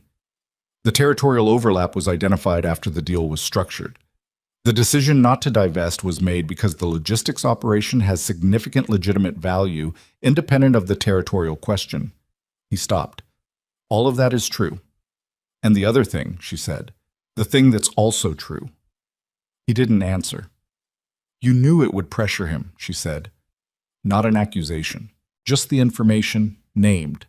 You identified the overlap 4 months ago, and you didn't divest, and you knew that eventually he would see it and feel it as pressure. I considered it, he said, a secondary outcome. A useful secondary outcome. Yes. She finished the second pathway restructure and moved to the third. Her hands hadn't stopped. So you were applying pressure to his territory through a legitimate business instrument, and he read it as a territorial move, and he began building a case against you, and in the process of building that case, he found me and used me to get you to reveal the intelligence archive, which revealed his exposure, which is now the only card you have to bring to a negotiation that you created the conditions for in the first place. That's accurate, he said. I need you to understand, she said, still typing, that when this is over, I'm going to have a great deal to say about the experience of being a secondary outcome in someone else's strategic calculation. I know, he said. I am not done being angry. I know that too. She finished the third pathway, checked the architecture. The restructure was holding. The 3 rerouted pathways now ran through internal nodes that had no external-facing access points, which meant Varga's monitoring software was reading a structure that had quietly stopped matching the territory it was supposed to map. It would take the automated system time to detect the discrepancy. Not long, but some. Done, she said. Adrian stood. Thomas. He crossed the room. Signal the north access road vehicle. 1 flash on the exterior lights. Standard protocol for requesting parley. Thomas looked at him for a half-second that contained an entire argument. Then he went to the panel beside the door and did it. 1 flash. Exterior north lights. Short, controlled. The room waited. 40 seconds passed. Then from the speaker on the central table, one of the exterior personnel said, North vehicle is moving, coming up the access road. Slow. Thomas looked at Adrian. 1 vehicle or all of them? 1. The speaker said. The others are stationary. He accepts the parley, Thomas said. Of course he does, Adrian said. This is what he's been waiting for. He straightened his jacket. An automatic gesture, professional reflex, the kind of thing the body does when it has been trained to certain standards, and those standards assert themselves regardless of context. He looked, in that moment, like the man Sienna had walked into a building with 4 years ago for an interview that she'd believed was for a legitimate corporate executive assistant position, composed, contained, a man whose surface gave nothing away.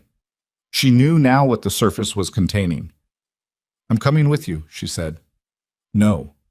Adrian, the parley is between Varga and me, bringing you to the meeting. I'm not an asset to be protected during the negotiation, she said. I'm the reason for the negotiation. He found me. He used me. He's been tracking a system I built for 6 months through a map he got from a consultant you brought into my architecture. She held his gaze. If you're going to end this tonight, I need to be in that room. Sienna, he needs to see that I know what I built, she said.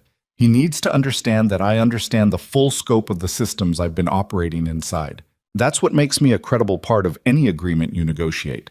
Not just a variable that needs protecting, but a person who has full operational knowledge and has made a choice about what to do with it. She stopped. You need me there. Not as a hostage and not as leverage. As someone who made the thing he's afraid of. The room was quiet. Thomas said nothing. He had the expression of a man who had decided this was not his argument to enter. Adrian looked at her for a long moment.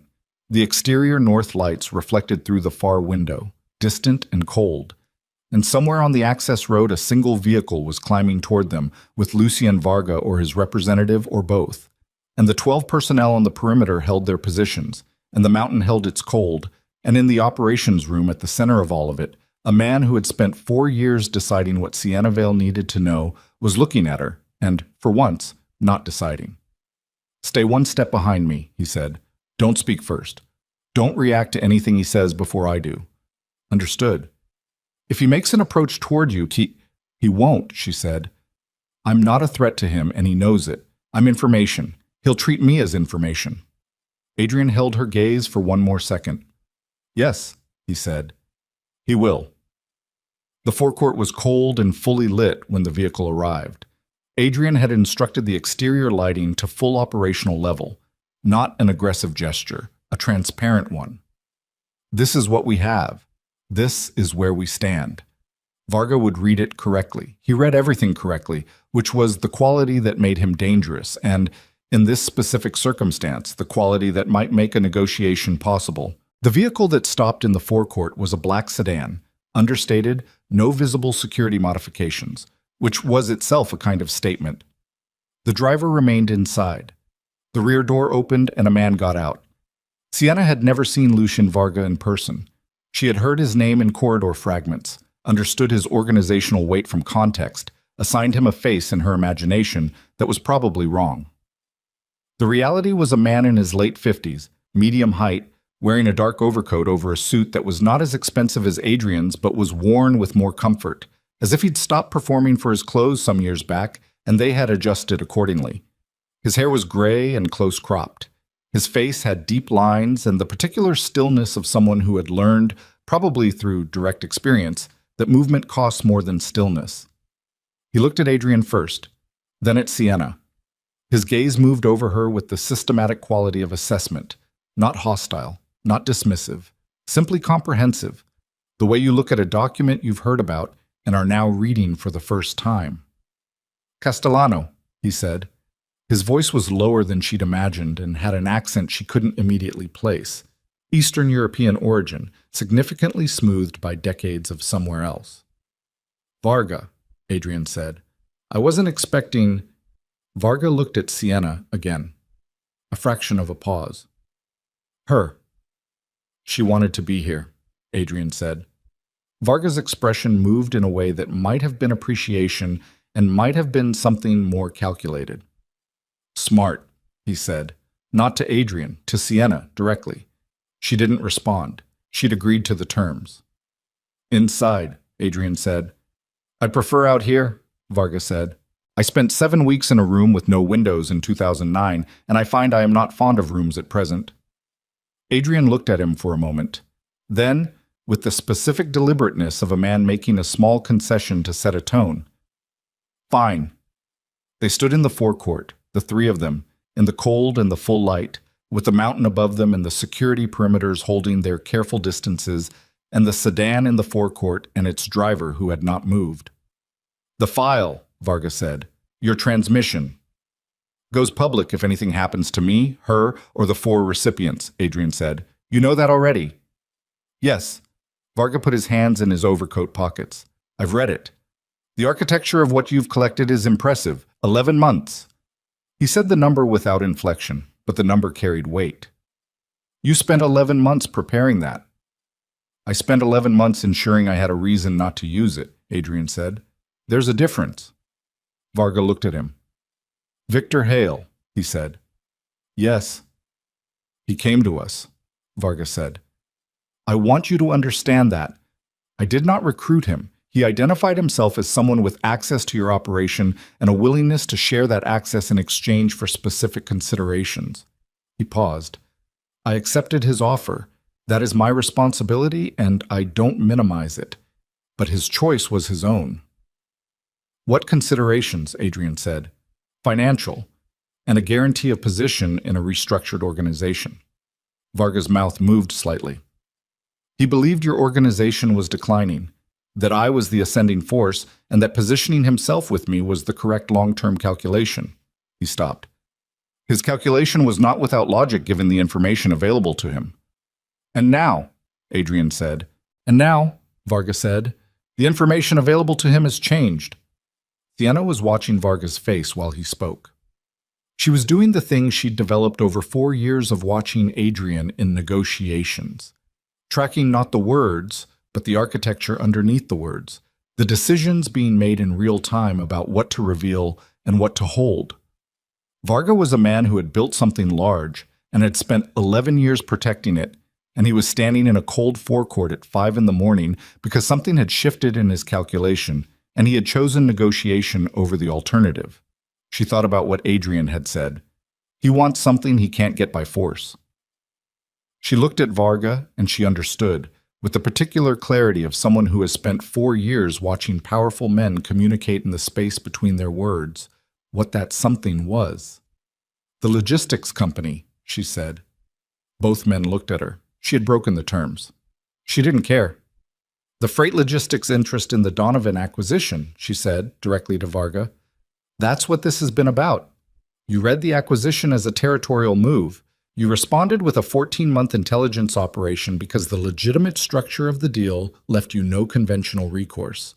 She kept her eyes on him. But the interest was not a deliberate move. The territorial overlap was identified after the deal was structured. Varga looked at her for a long moment. Then he looked at Adrian. She knows the full operational scope of your business. She knows the full operational scope of everything, Adrian said. And she is here because she chose to be, Adrian said. Not because I needed her here. Because she understood the situation better than most of the people I pay to understand situations, and she decided her presence was relevant. Varga was quiet for a moment. He looked at Sienna with an expression that was recalibrating. Not the initial assessment look, something more active. The look of a man encountering a variable he had not fully accounted for. The logistics interest, he said finally, to Sienna. You said it was not a deliberate move. I said the overlap was identified after the deal was structured, she said. Those are different things. The interest itself was retained after the overlap was identified. That was a decision. Varga almost smiled. It was a small movement, the kind that costs nothing and gives nothing, the professional equivalent of a nod. Precise. I try to be. He looked at Adrian. The interest, he said. What would it take? A divestment, Adrian said. 6 months. Fair market value. Independent assessment. Structured transfer to a buyer who is not yours and not mine. And in exchange, your organization withdraws from any action against mine. Hale is handled internally. I don't want him, and I don't want the exposure of any formal proceeding. Adrian paused. And the file stays where it is. The file is already with 4 recipients, Varga said. The file is with 4 recipients who received an unsolicited encrypted transmission at 4:30 in the morning and have no immediate context for it, Adrian said. A follow-up communication characterizing the transmission as a security test, sent from the same source, verifiable, reduces the urgency significantly. Significantly, Varga repeated. Not completely. Not completely, Adrian agreed, which is the point. The file exists. The recipients exist. That doesn't change regardless of what we agree to here. You continue to have exposure. I continue to have leverage. The question is whether that state of affairs is acceptable to both of us as a long-term equilibrium. Varga looked at the mountain. The sky above it was beginning to differentiate. Not light yet, but the absence of full dark, the color of something that hadn't decided what it was going to be. Victor Hale believed you were declining, he said, not quite changing the subject. I believed him because the evidence suggested it. The Donovan acquisition looked expensive and overextended. The logistics overlap looked like a mistake. He paused.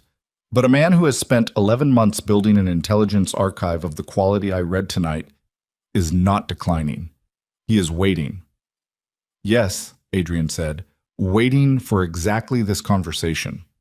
Yes, Varga nodded, once, slowly, with the weight of a man who has run the calculation and found the number he was looking for. The divestment, 6 months, independent assessment. He paused. I want approval rights on the buyer.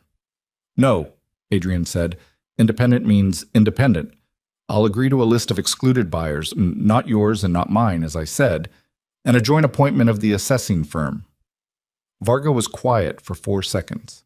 The kind of quiet that in a negotiation means the number is close enough to work with and the remaining question is whether to push. He didn't push. The personnel on your perimeter, he said. There's a man at the east wall who encountered one of mine. He's alive, Thomas said from the doorway, where he'd been standing in silence for the last 4 minutes. Varga turned to look at Thomas. Good. I want him to remain that way. My man is not authorized for a small stop. More than that. Then we have the same interest in the next 5 minutes, Thomas said. Varga turned back to Adrian. The agreement, he said. I'll need it documented. Not publicly, but documented. Thomas will draft it, Adrian said. Tonight.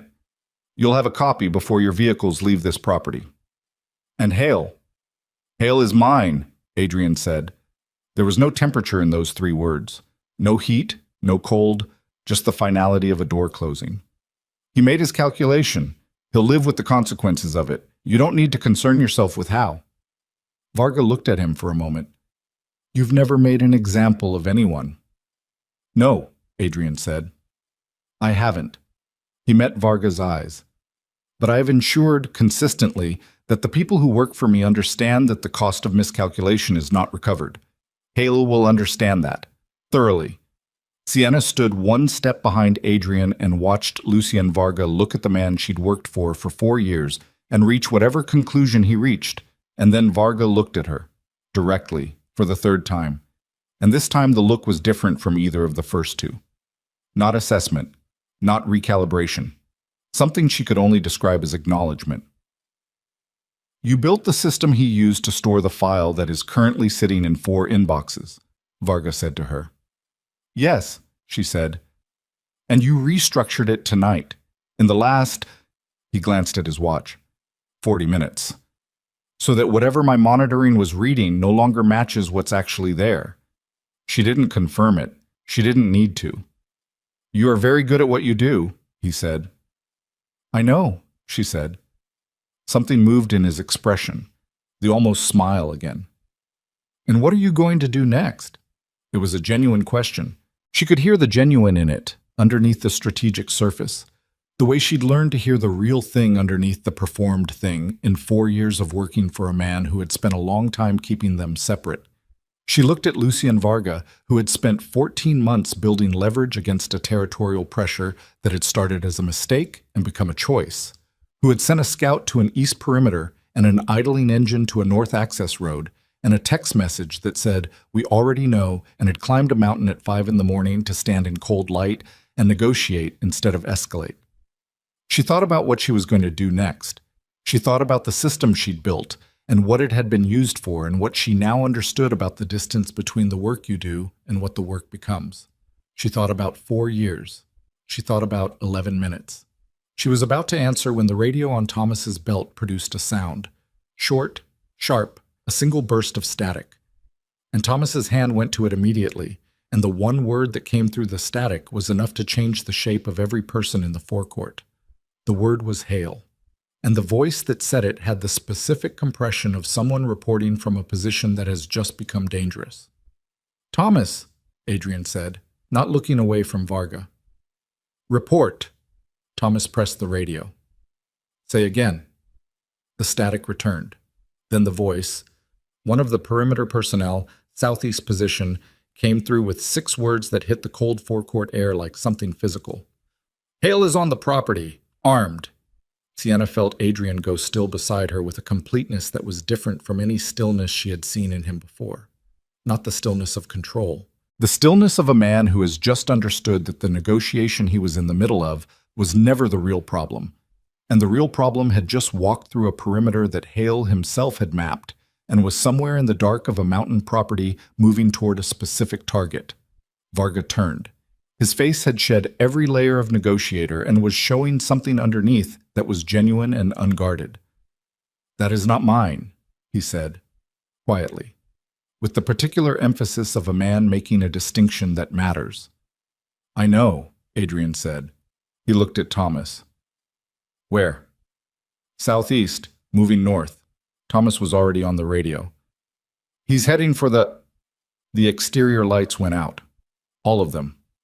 The full operational lighting that Adrian had instructed to transparency, to this is what we have, gone, instantly, leaving the forecourt lit only by the pale beginning of a sky that hadn't decided yet what it was going to be, and the sedan's headlights cutting white rectangles across the stone. In the sudden dark, Sienna heard Adrian's voice, very close to her, and it had none of the controlled evenness of everything that had come before it. Get down, he said, and his hand was on her arm, pulling, and the first shot cracked through the mountain air from somewhere southeast and took out the sedan's right headlight, and the forecourt went half dark. And somewhere in the remaining darkness, Victor Hale was moving with a map of this property in his head and a gun in his hand and 7 years of accumulated grievance driving him toward a conclusion that no negotiation on a cold forecourt had ever been going to prevent. The dark lasted 4 seconds. Then the backup lighting system activated. Amber, lower than the operational lights, enough to see by but not enough to see clearly. And in those 4 seconds, Sienna had already moved because Adrian's hand had moved her, and she was behind the front of the sedan with the stone forecourt against her back and the cold of it going through the borrowed gray clothes and her heart doing something it had not done before, which was beat so loudly she could hear it. Adrian was beside her, not crouched, on one knee, watching the southeast perimeter over the sedan's hood with the focused stillness of a man who has been in situations that involved gunfire before and has a specific relationship with that fact. His phone was in his hand. He was already texting. Varga was on the other side of the sedan. He had moved with a speed that surprised her. A man in his late 50s who had spent 11 years building an organization large enough that direct physical threat should theoretically have become someone else's problem, and who had apparently never fully trusted that. He had a phone out too, speaking into it in a language she didn't recognize, rapid and flat. His people, Adrian said quietly. Not a question. Staying on the perimeter, Varga said. I am not interested in escalating a situation I did not create. Hele created it. Yes. Varga's voice had a quality she hadn't heard in the forecourt negotiation, something stripped of the professional surface. Victor Hale is operating outside any agreement or instruction. What he is doing now is his own. Another shot, this one closer, from the sound of it, somewhere inside the property's north tree line, which meant Hale had moved faster than the perimeter report had suggested or had come in from a different approach than southeast. The shot hit something metal, a sound like a bell struck wrong, and then there was silence again, the specific silence that follows a shot on open terrain where everything that was moving has decided to stop. Thomas's voice came through the radio. Southeast and north confirmed. He's flanking. One shooter, moving in a pattern that suggests he knows the rotation. He designed the rotation, Adrian said. Yes. Sienna pressed her back against the stone and looked at the amber-lit forecourt and tried to build a spatial map from sound and the partial information she had. Hale had a map of this property. Hale had 7 years of organizational access, including, presumably, whatever security protocols Thomas had ever written down or discussed through channels Hale had visibility into. Hale was a man who had made a calculation and watched it fail in real time, and had arrived at the conclusion that the only remaining option was the kind of conclusion you couldn't walk back from.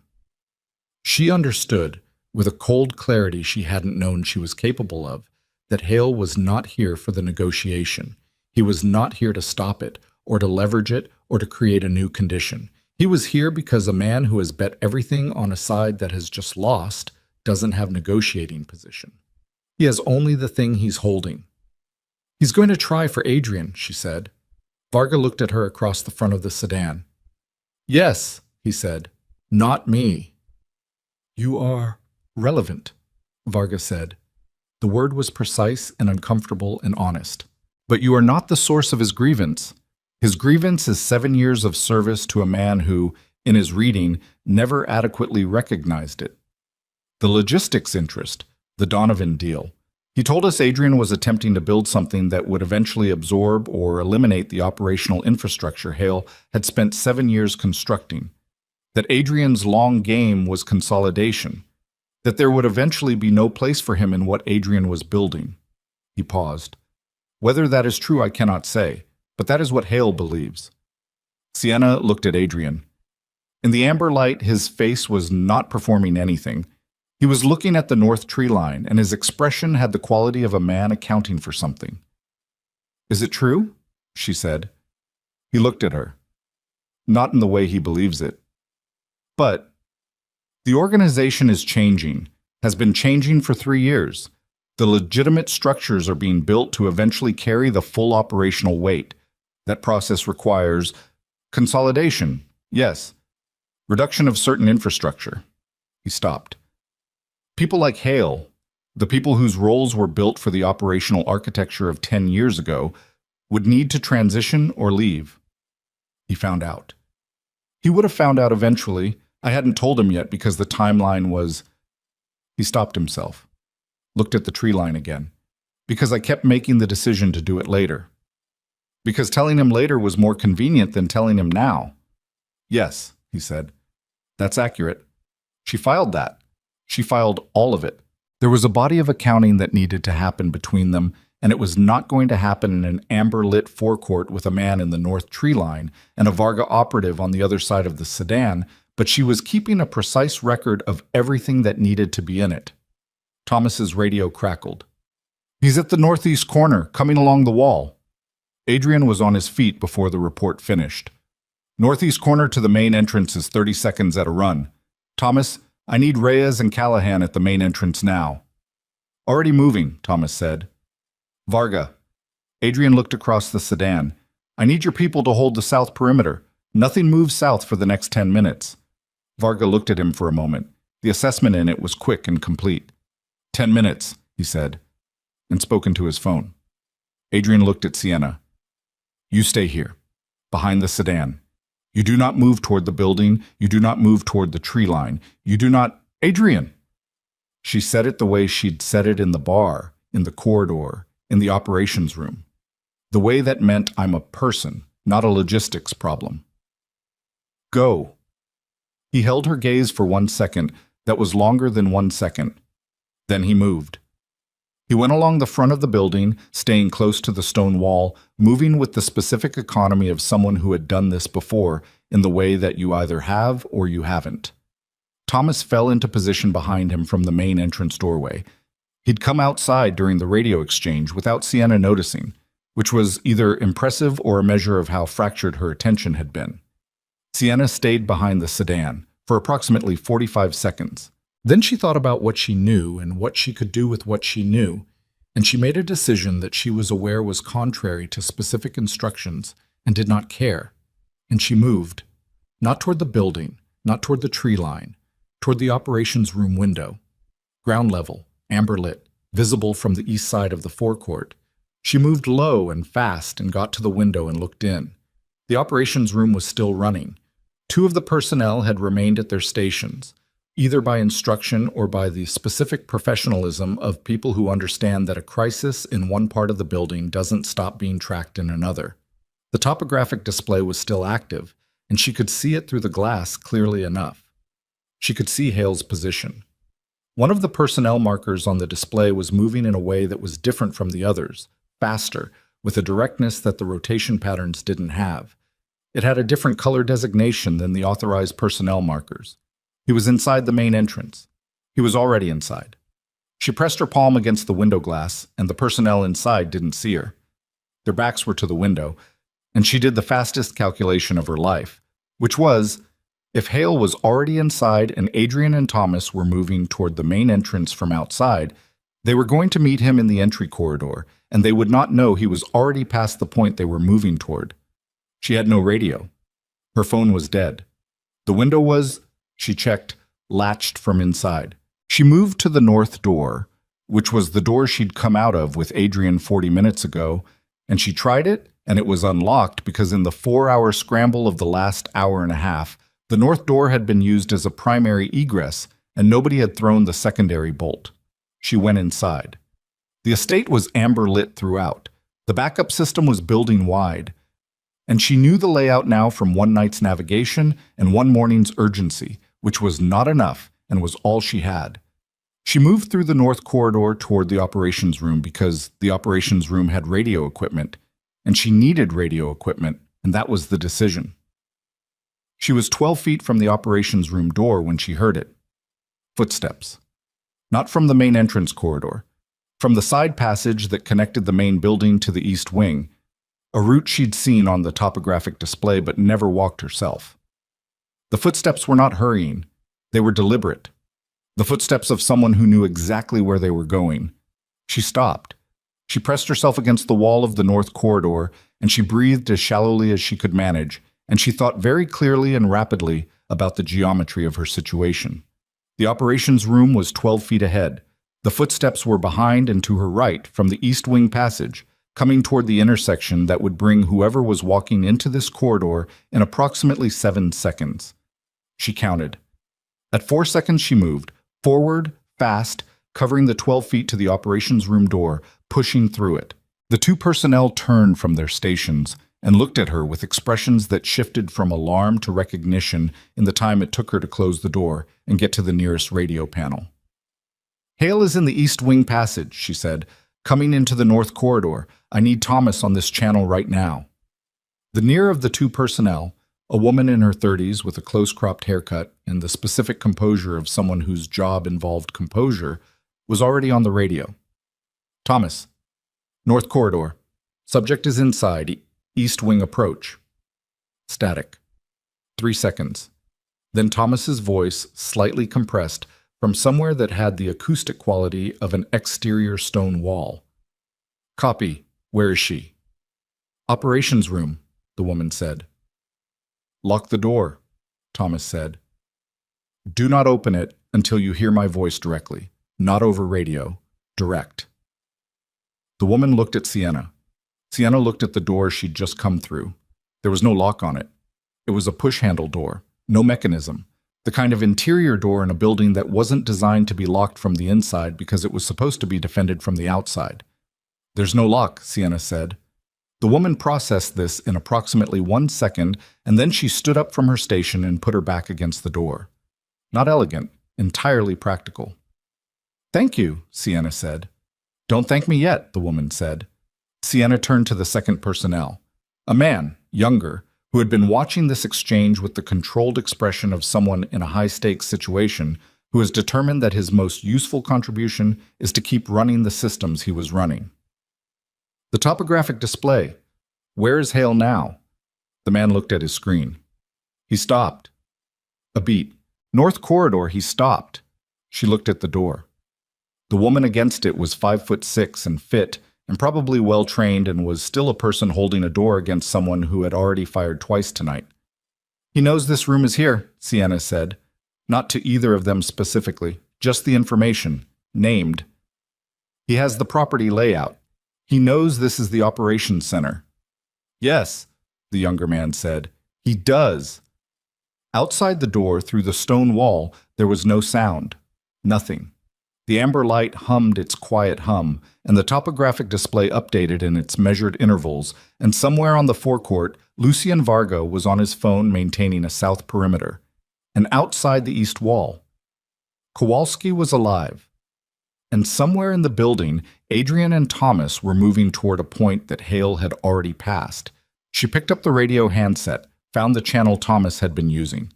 "Thomas," she said it quietly and clearly. "He stopped outside the operations room. North Corridor. He knows where we are." The response took 4 seconds, which was 3 seconds longer than she wanted. "Copy," Thomas said. "Hold position." "For how long?" "Hold position, Sienna." She set the handset down. She looked at the door. She looked at the topographic display. She looked at the woman standing against the door with her feet planted and her jaw set and her hands at her sides in the position of someone who had decided this was where they were standing and that was complete. Then the display marker moved. "He's moving," the younger man said, "away from the door, west, toward—" He stopped. "Main entrance corridor." Adrian. The main entrance corridor was where Adrian had been moving. "Thomas." She had the handset again. "He's heading for the main entrance corridor. He's heading for Adrian." The response this time was immediate. "Moving." She heard it then, through the stone, muffled but unmistakable. Not a shot, something else. The sound of a collision that was physical and close and had the weight of 2 large men in a confined space behind it. Then something that was a raised voice, short and cut off. Then silence. She was at the door before she'd decided to move. The woman against it stepped aside, also before she'd decided to, which Sienna appreciated in a way she didn't have words for. And Sienna went through it and into the north corridor and turned west toward the main entrance corridor and moved. The main entrance corridor was 30 feet of stone flooring with overhead lighting that, in the backup system, gave it the quality of a place that has been found rather than built. And at the far end of it, at the point where it opened into the main entrance hall, 3 men were arranged in a geometry that she processed instantly and completely. Hale was in the center of the corridor, facing toward her but not looking at her, looking at the man in front of him, which was Adrian, who had come from the main entrance and was now between Hale and the door.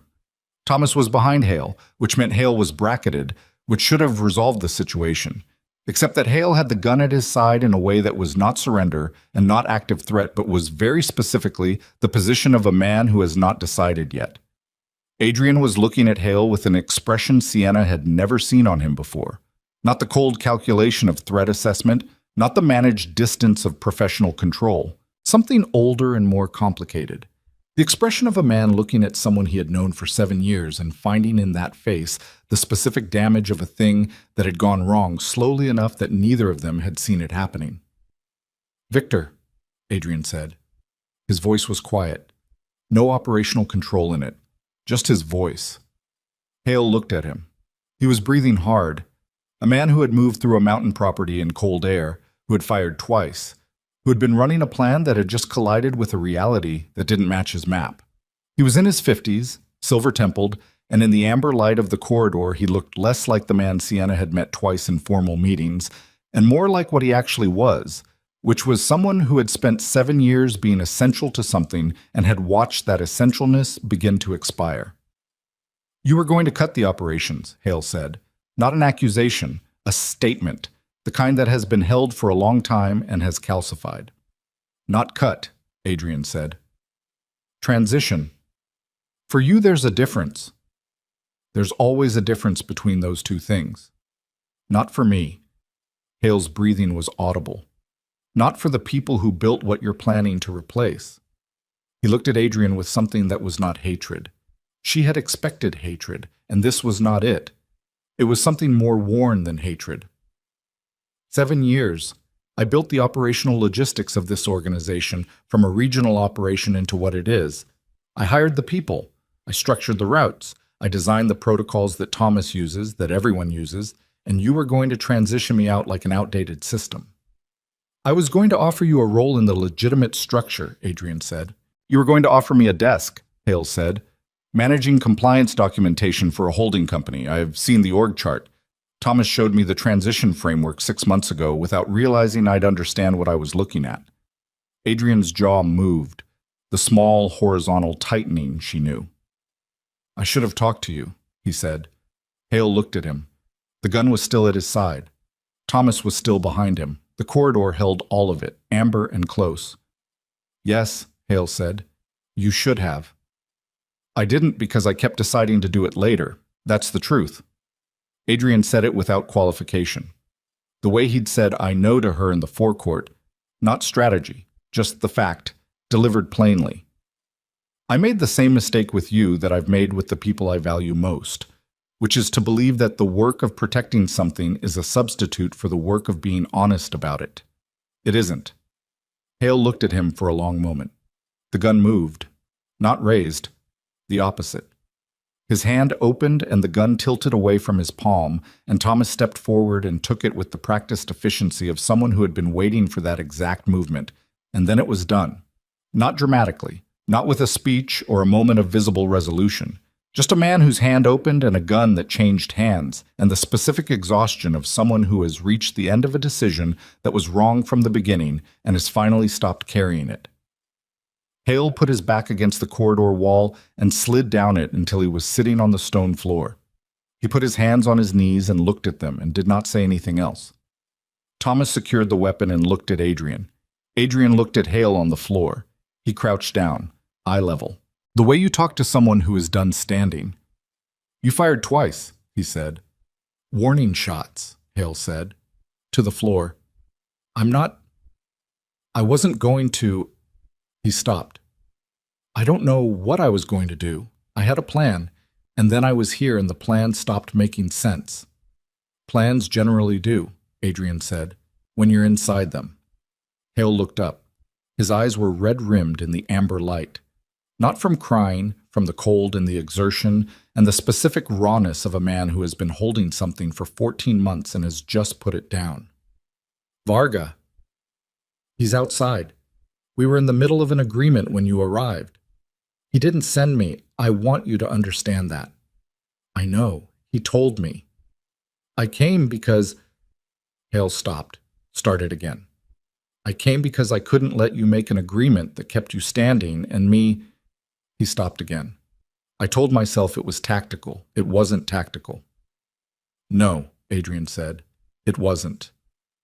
Sienna stood at the end of the corridor and watched Adrian crouch in front of Victor Hale on the stone floor, and she watched Hale on the floor, and she thought about 7 years in a desk in a compliance department and the specific cruelty of being made to feel like a system being deprecated rather than a person being managed out. And she thought about 4 years in systems built without knowing what they were for, and she thought that the things Adrian did out of strategic avoidance, the later decisions, the withheld conversations, the choices to protect by controlling instead of trust by communicating, had a body count that wasn't made of the dead. It was made of the people still standing who were shaped wrong by the experience of being protected by someone who didn't know how to do it without owning the thing he was protecting. She thought about herself. She thought about green dresses and first dates and evenings that had been supposed to prove something about independence and instead had proven something else entirely. She thought about 11 minutes. Adrian stood. He looked at Thomas. Get him inside. Get medical to look at him. A pause. And then get him a car home. His own home. Not a holding location. Thomas looked at him. Adrian? He fired 2 warning shots on a mountain property at 5 in the morning after a breakdown of professional trust that I contributed to. The exposure is mutual and the consequence is concluded. He looked at Hale on the floor. You're done, Victor. With my organization and with Varga's. That's the complete outcome. You go home and you build something else. He paused. I'll provide a transition arrangement. Financial? 6 months. Hale looked at him from the floor with an expression that was too complicated to name. Why? He said. Because you built something that mattered for 7 years, Adrian said, and because I should have said that to you 2 years ago, and I didn't. The 6 months is what the conversation should have cost me and didn't. Hale looked at the floor again. Thomas helped him up. They moved toward the main entrance, and Sienna stepped aside to let them pass, and Hale looked at her once as he went by. A brief sideways look that had something in it that she read as shame, and something underneath the shame that was almost relief. The relief of a man who has been carrying a weight he built himself and has finally been permitted to set it down. Then they were gone and the corridor was empty except for her and Adrian. He turned and looked at her. He looked at her the way he'd looked at her across the main entrance corridor from the moment she arrived. Not with the threat assessment scan, not with the operational inventory, but with the specific attention of a man for whom the sight of her standing in a corridor she'd been told not to enter was simultaneously the most frustrating and the most necessary thing in the room. I told you to stay behind the sedan, he said. You did, she agreed. You went through the north door. The topographic display showed he was already past the point you were moving toward. I needed a radio. Thomas had a radio. Thomas was outside. He looked at her for a moment longer. You ran a retrieval protocol on the estate's operations room to locate a radio. I ran a retrieval protocol on the estate's operations room to save your life, she said. The radio was the instrument. He was quiet. Thank you, he said, simply, without apparatus. She nodded once. You're welcome. Outside, the sky through the main entrance window had made its decision. It was pale and specific, the pale of earliest morning, before color has fully committed, but after dark has fully withdrawn. The mountain was visible in it, its tree line sharp against the graduated gray. Somewhere beyond the forecourt, Varga's vehicles would still be holding the south perimeter, because Varga had said 10 minutes, and Varga appeared to be a man who kept the terms of things even when the situation that generated the terms had changed shape. The agreement, Sienna said. I need to get back to the forecourt. I know, before you do. She stopped, looked at the window in the pale morning. When this is over. When you've finished with Varga and Thomas has drafted the documentation and the morning has sorted itself into whatever it becomes, I need you to hear something. He waited. The quality of his waiting had changed from any waiting she'd experienced from him before. It was not the waiting of a man managing a conversation. It was the waiting of a man who has decided to stop managing. I'm going to continue to be angry about things, she said. The systems. The surveillance architecture that was protection. The Marsh engagement that you knew about for 3 weeks. The fact that I built something for 4 years without understanding what I was building. She met his eyes. I'm not going to perform being past it because it's inconvenient or because it disrupts things. You're going to have to live with me being angry about those things for as long as I'm angry about them. Yes, he said.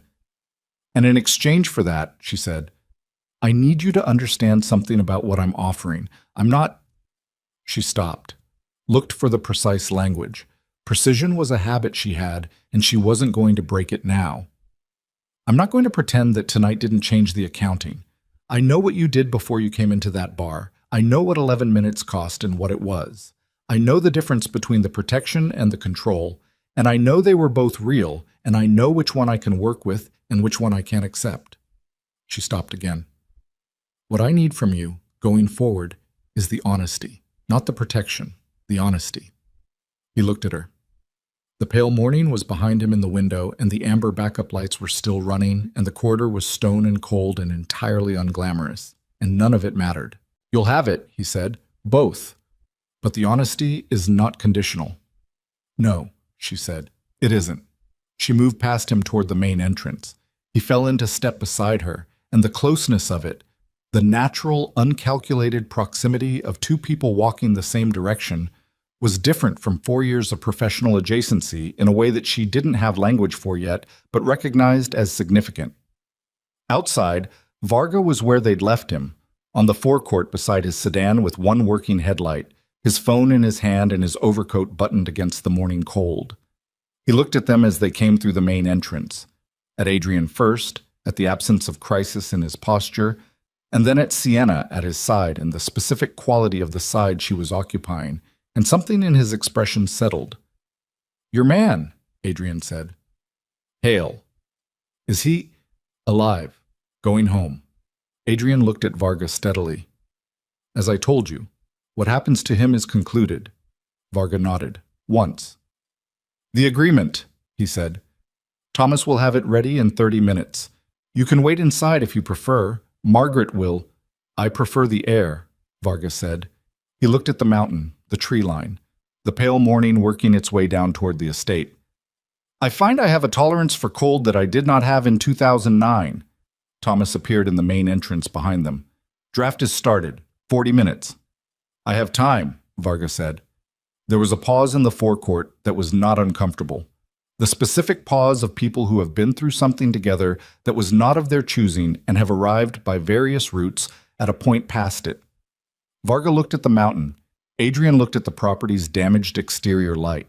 Sienna looked at both of them and thought about the particular absurdity of standing on a mountain forecourt at 6 in the morning, having navigated from a blind date to a ceasefire negotiation in the space of one night.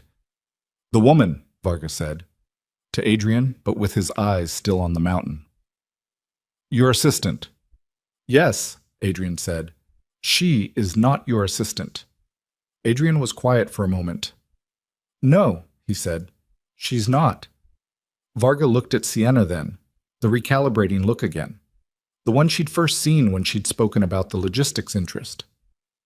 What are you going to do with the systems you built, he said.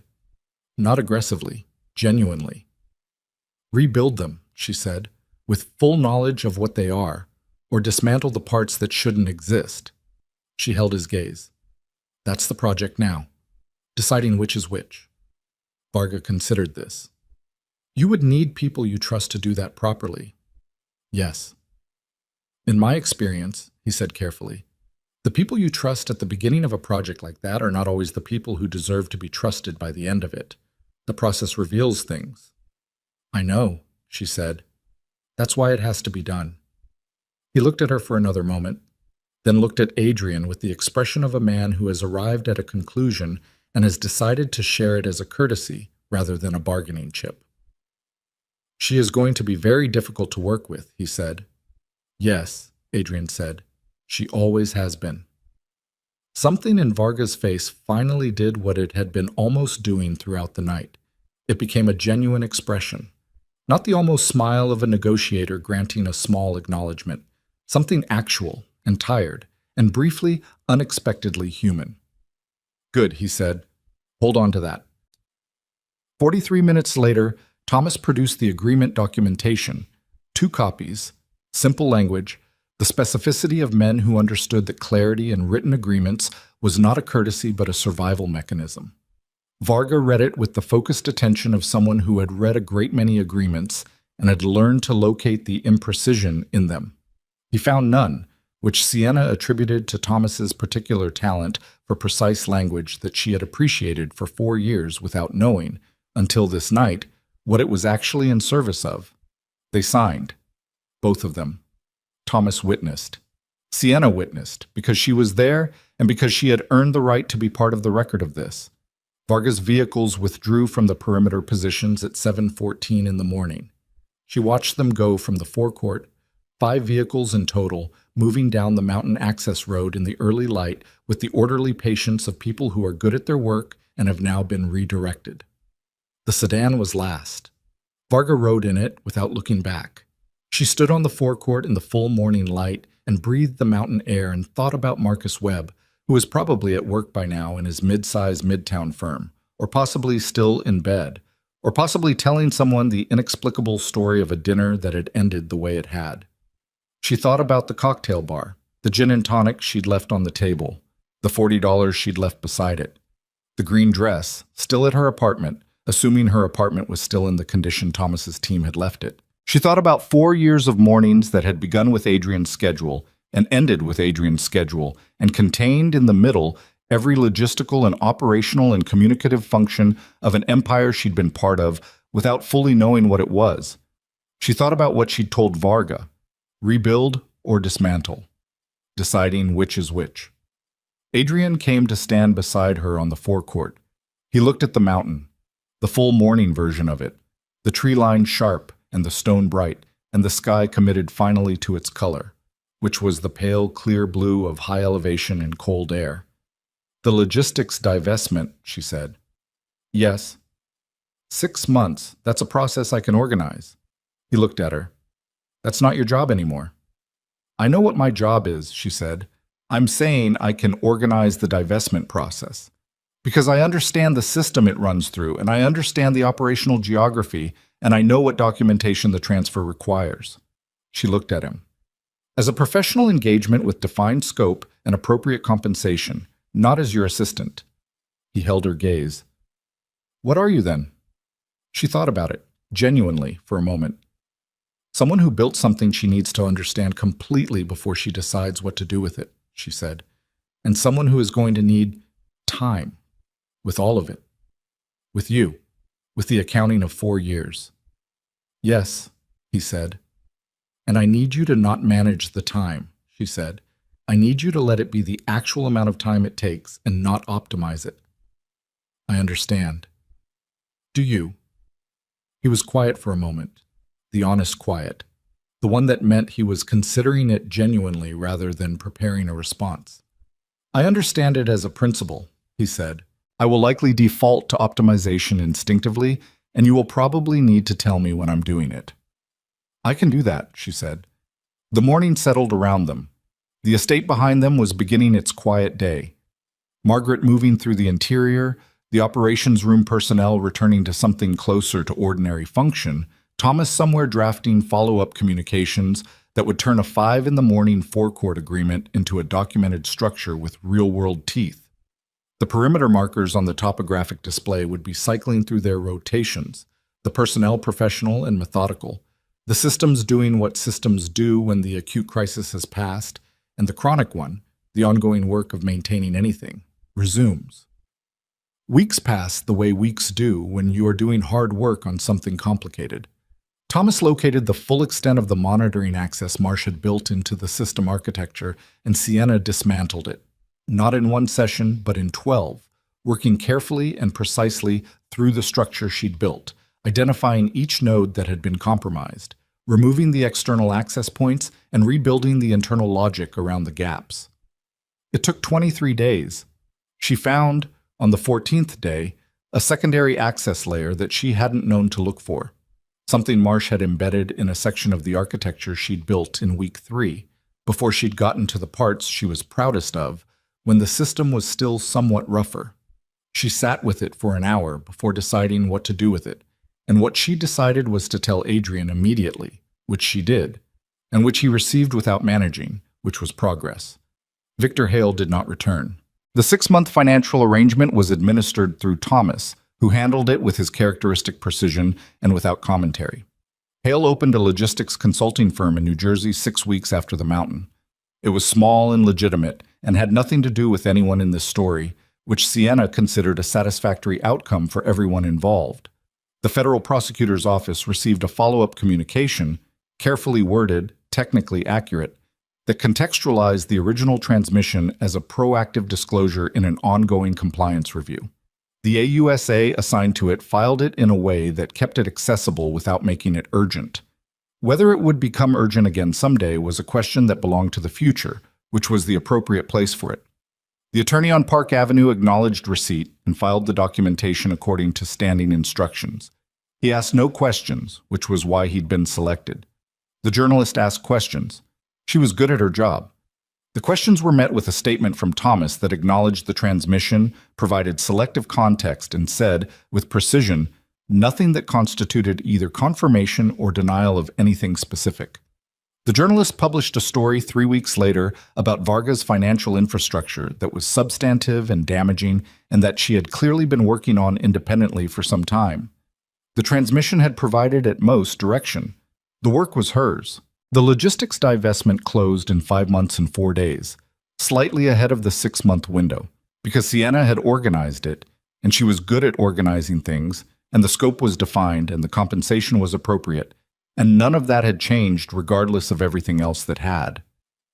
In the 6th month, on a Thursday evening in late autumn, when Manhattan had decided to be genuinely cold for the first time since March, Adrian asked her if she wanted to go somewhere.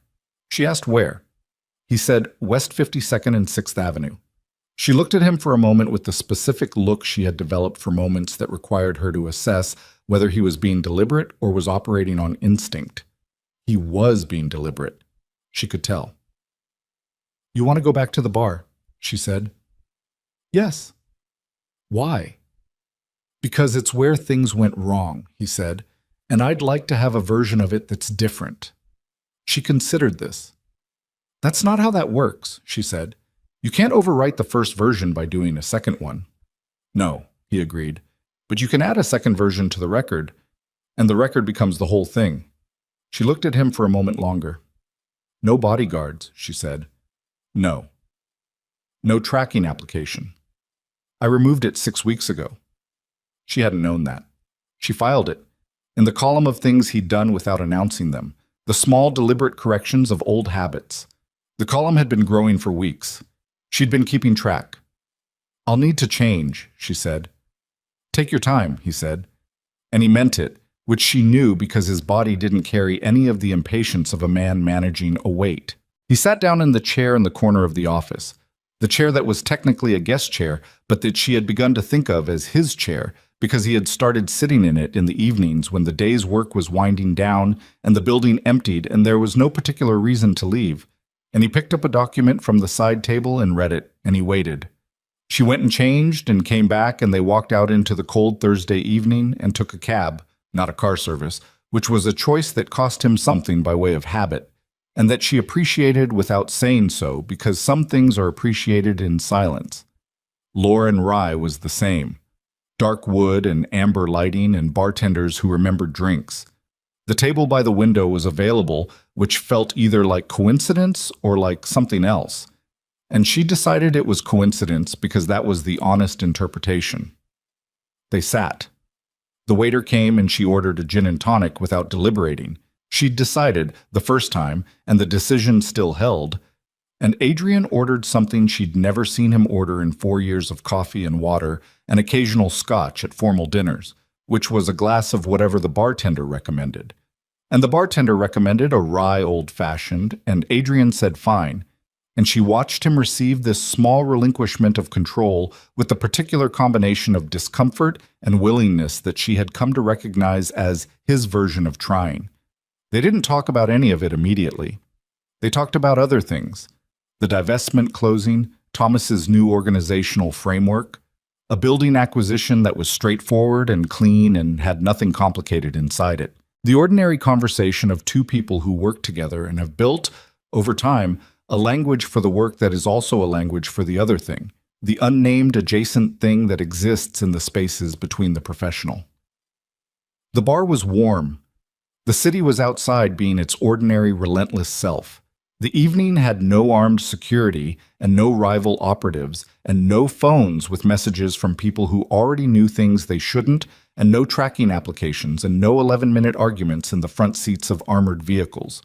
Just the ordinary ambient weight of two people in a bar on a Thursday, with the full complexity of a particular 4 years sitting between them, not resolved. Some things don't resolve. They become part of the structure, load-bearing in their own way, but present and named, and neither of them pretending otherwise. He looked at her. The look he'd been giving her since the mountain, not the one from before, not the managed professional attention or the controlled inventory scan. The one that was just his eyes on her face, acknowledging that she was a person in the room who mattered to him and that this fact was no longer being managed. "I'm going to tell you something," he said. "And I need you to hear it as information, not as something I'm asking you to respond to." She set her drink down. "All right. When you were in that corridor," he said, "the north corridor, when Thomas told me you'd gone through the north door." He stopped. The pause was not for effect. It was for accuracy. He was finding the precise words for a thing that had happened inside him that was not an easy thing to find precise words for. "I have managed organizations and assets and people and situations for 20 years. I have been in situations that required a particular kind of sustained control to survive, and I have consistently survived them." He stopped again. "In the North Corridor last month, I spent 11 seconds unable to function." She looked at him. 11 seconds, she said. "Yes." "Like 11 minutes, she said. "Outside the bar." He looked at her steadily. "Yes, like that." She picked up her drink, held it, thought about 11 seconds. The specific weight of a man who has built his entire operational existence on the premise that control is what keeps the things he values safe, discovering for the second time in 1 month that control has a threshold, and past that threshold is something else, something older and less organized and entirely ungovernable. "I'm going to tell you something," she said, "and I need you to hear it the same way." "All right." "I wore this dress the first time because I was trying to prove something," she said. "That I had a life outside the work. That I was more than the function I'd been performing for 4 years. She looked at the window, the city moving past it, indifferent and continuous. "Tonight I wore it because I wanted to. That's the difference." She turned back to him. "That's the version of tonight I want in the record." He looked at her.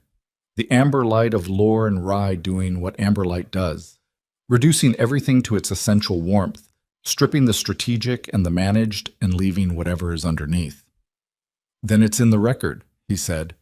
She reached across the table, not impulsively, deliberately, the way she did everything that mattered, with the full weight of a decision made. She put her hand over his on the table and felt him go still under it, in a way that was different from every other stillness she'd witnessed. Not the stillness of control, but the stillness of something received, something let in. Outside, Manhattan continued at its usual velocity, building and unbuilding itself in the cold, pressing forward, looking nowhere back.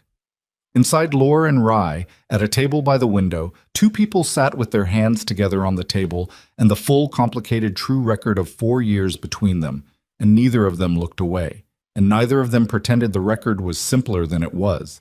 And the evening held them in its ordinary amber warmth without asking anything of them except to be exactly where they were, which, after everything, was enough, which, after everything, was the whole thing.